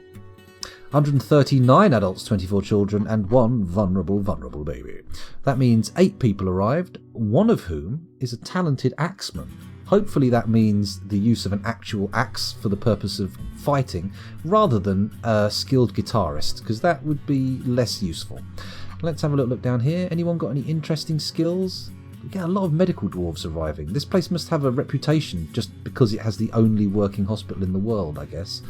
Everyone else is fairly low level at everything. Not really very interesting. Oh well, let's go back to the fortress. Actually, before we finish, an expert in cheap deodorant. Chav Perfumier. Oh, nice. Does anybody want a dwarf before we go? Before we head out? Because now would be the time to mention it. Now would be the time to say, yes, please. The people who do not require a dwarf are the nicknamies. So if I sort by Has nickname, we've got 31 of them.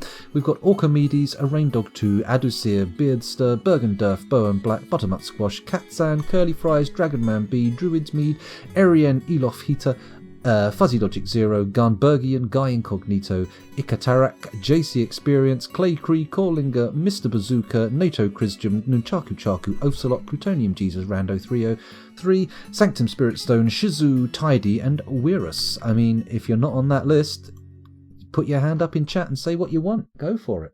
Go for it. Hey, the only one is definitely the best one. Oh, okay. Not entirely sure what that's in reference to, because I've already forgotten what I was saying, but Fwiffo of Spathi definitely wants one. So let's do a little bit of random selecting. Mouse wheel, berserkery, click. What have we got here? This is a bone doctor. Oh, a bone doctor, you say. Set nickname, Fwiffo, Fwiffo, of, I'm guessing we're going to have to shorten this because it's going to be more than 16 letters, but we'll see. Spathi. Please be less than 16. It's less than 16 characters. You can have your whole name. Isn't that nice? Isn't that fun? Isn't that just lovely? Just wonderful. There we go. That looks like everybody who wants a dwarf has said so. So let's go back to Dwarf Fortress. Could be missing some lag, but we'll see. And we'll wait to see what happens. Why is nobody moving? The game is not paused. We're at 0 frames per second. That is worrying. Oh no, it's back. We've got 2 frames a second. What has suddenly happened to steal all the frames? That's very worrying. Why so slow?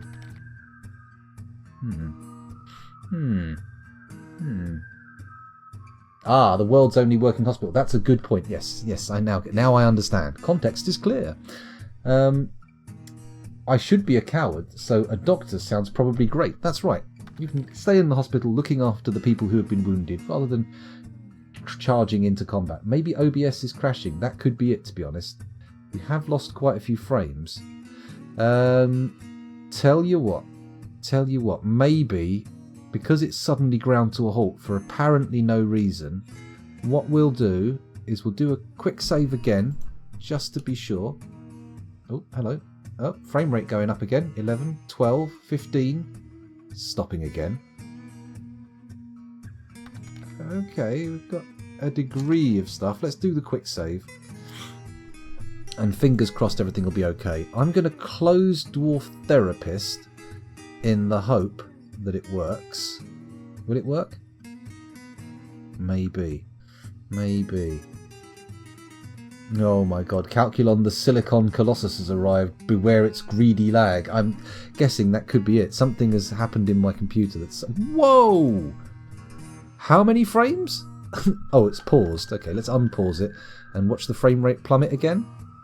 82, 60, 59, 48, 45, 30, 28. Yeah, it's going down. Let's look at the petition screen. Is that causing a problem? They want a planter guild. The Fuchsia Hall. I'll approve it. I'm not actually going to do anything about it for now. Let's see if that does anything. Were people getting confused by it? Was that a problem? Ah! This is what we were waiting for. Iden Athelsanad, the mechanic, has created Udistazin Zokum Rash, an obsidian mechanism. She claims it as an heirloom in the name of her family ancestor, Iter White Torch. Lovely. Let's take a little peek at our new precious little item. Pleated watches The Sieges of Dying, an obsidian mechanism. Okay, have a little peek, see what it's like. It's worth 16 grand. It's not the most expensive thing we have here, and it's got a very boring description. This is an obsidian mechanism. All craftsdwarfship is of the highest quality. It is encrusted with rectangular lapis lazuli cabochons and encircled with bands of oval obsidian cabochons. I mean, sure, great, so-so, not that exciting. Very disappointing, in fact. Does Therapist and DF Hack work with 4704? It does, Island Life. It does indeed. That is Island Life, isn't it? It is. I got it right. Don't worry. Don't you worry. And in fact, I think there is a more stable version than what I'm using. So be on the lookout. See if you can find it. I'm pretty sure someone in chat will be able to point you in that direction. And if you pop in my Discord and scroll up in the Cryptbeards room, there's definitely a link to this exact version I'm using. Although, like I say, I think that might be a bit out of date by now. Anyway, let's have a look at the time. Yep, it's 5:15. I want to go and play with my kids for a bit. There may be a bit more streaming later on, but I'm not sure if it will be Dwarf Fortress or not. So, those of you watching on YouTube, thank you very much for doing so. It's been a genuine pleasure streaming for you, or at least recording for you, and hopefully our paths will cross again in the future. Bye YouTube, bye!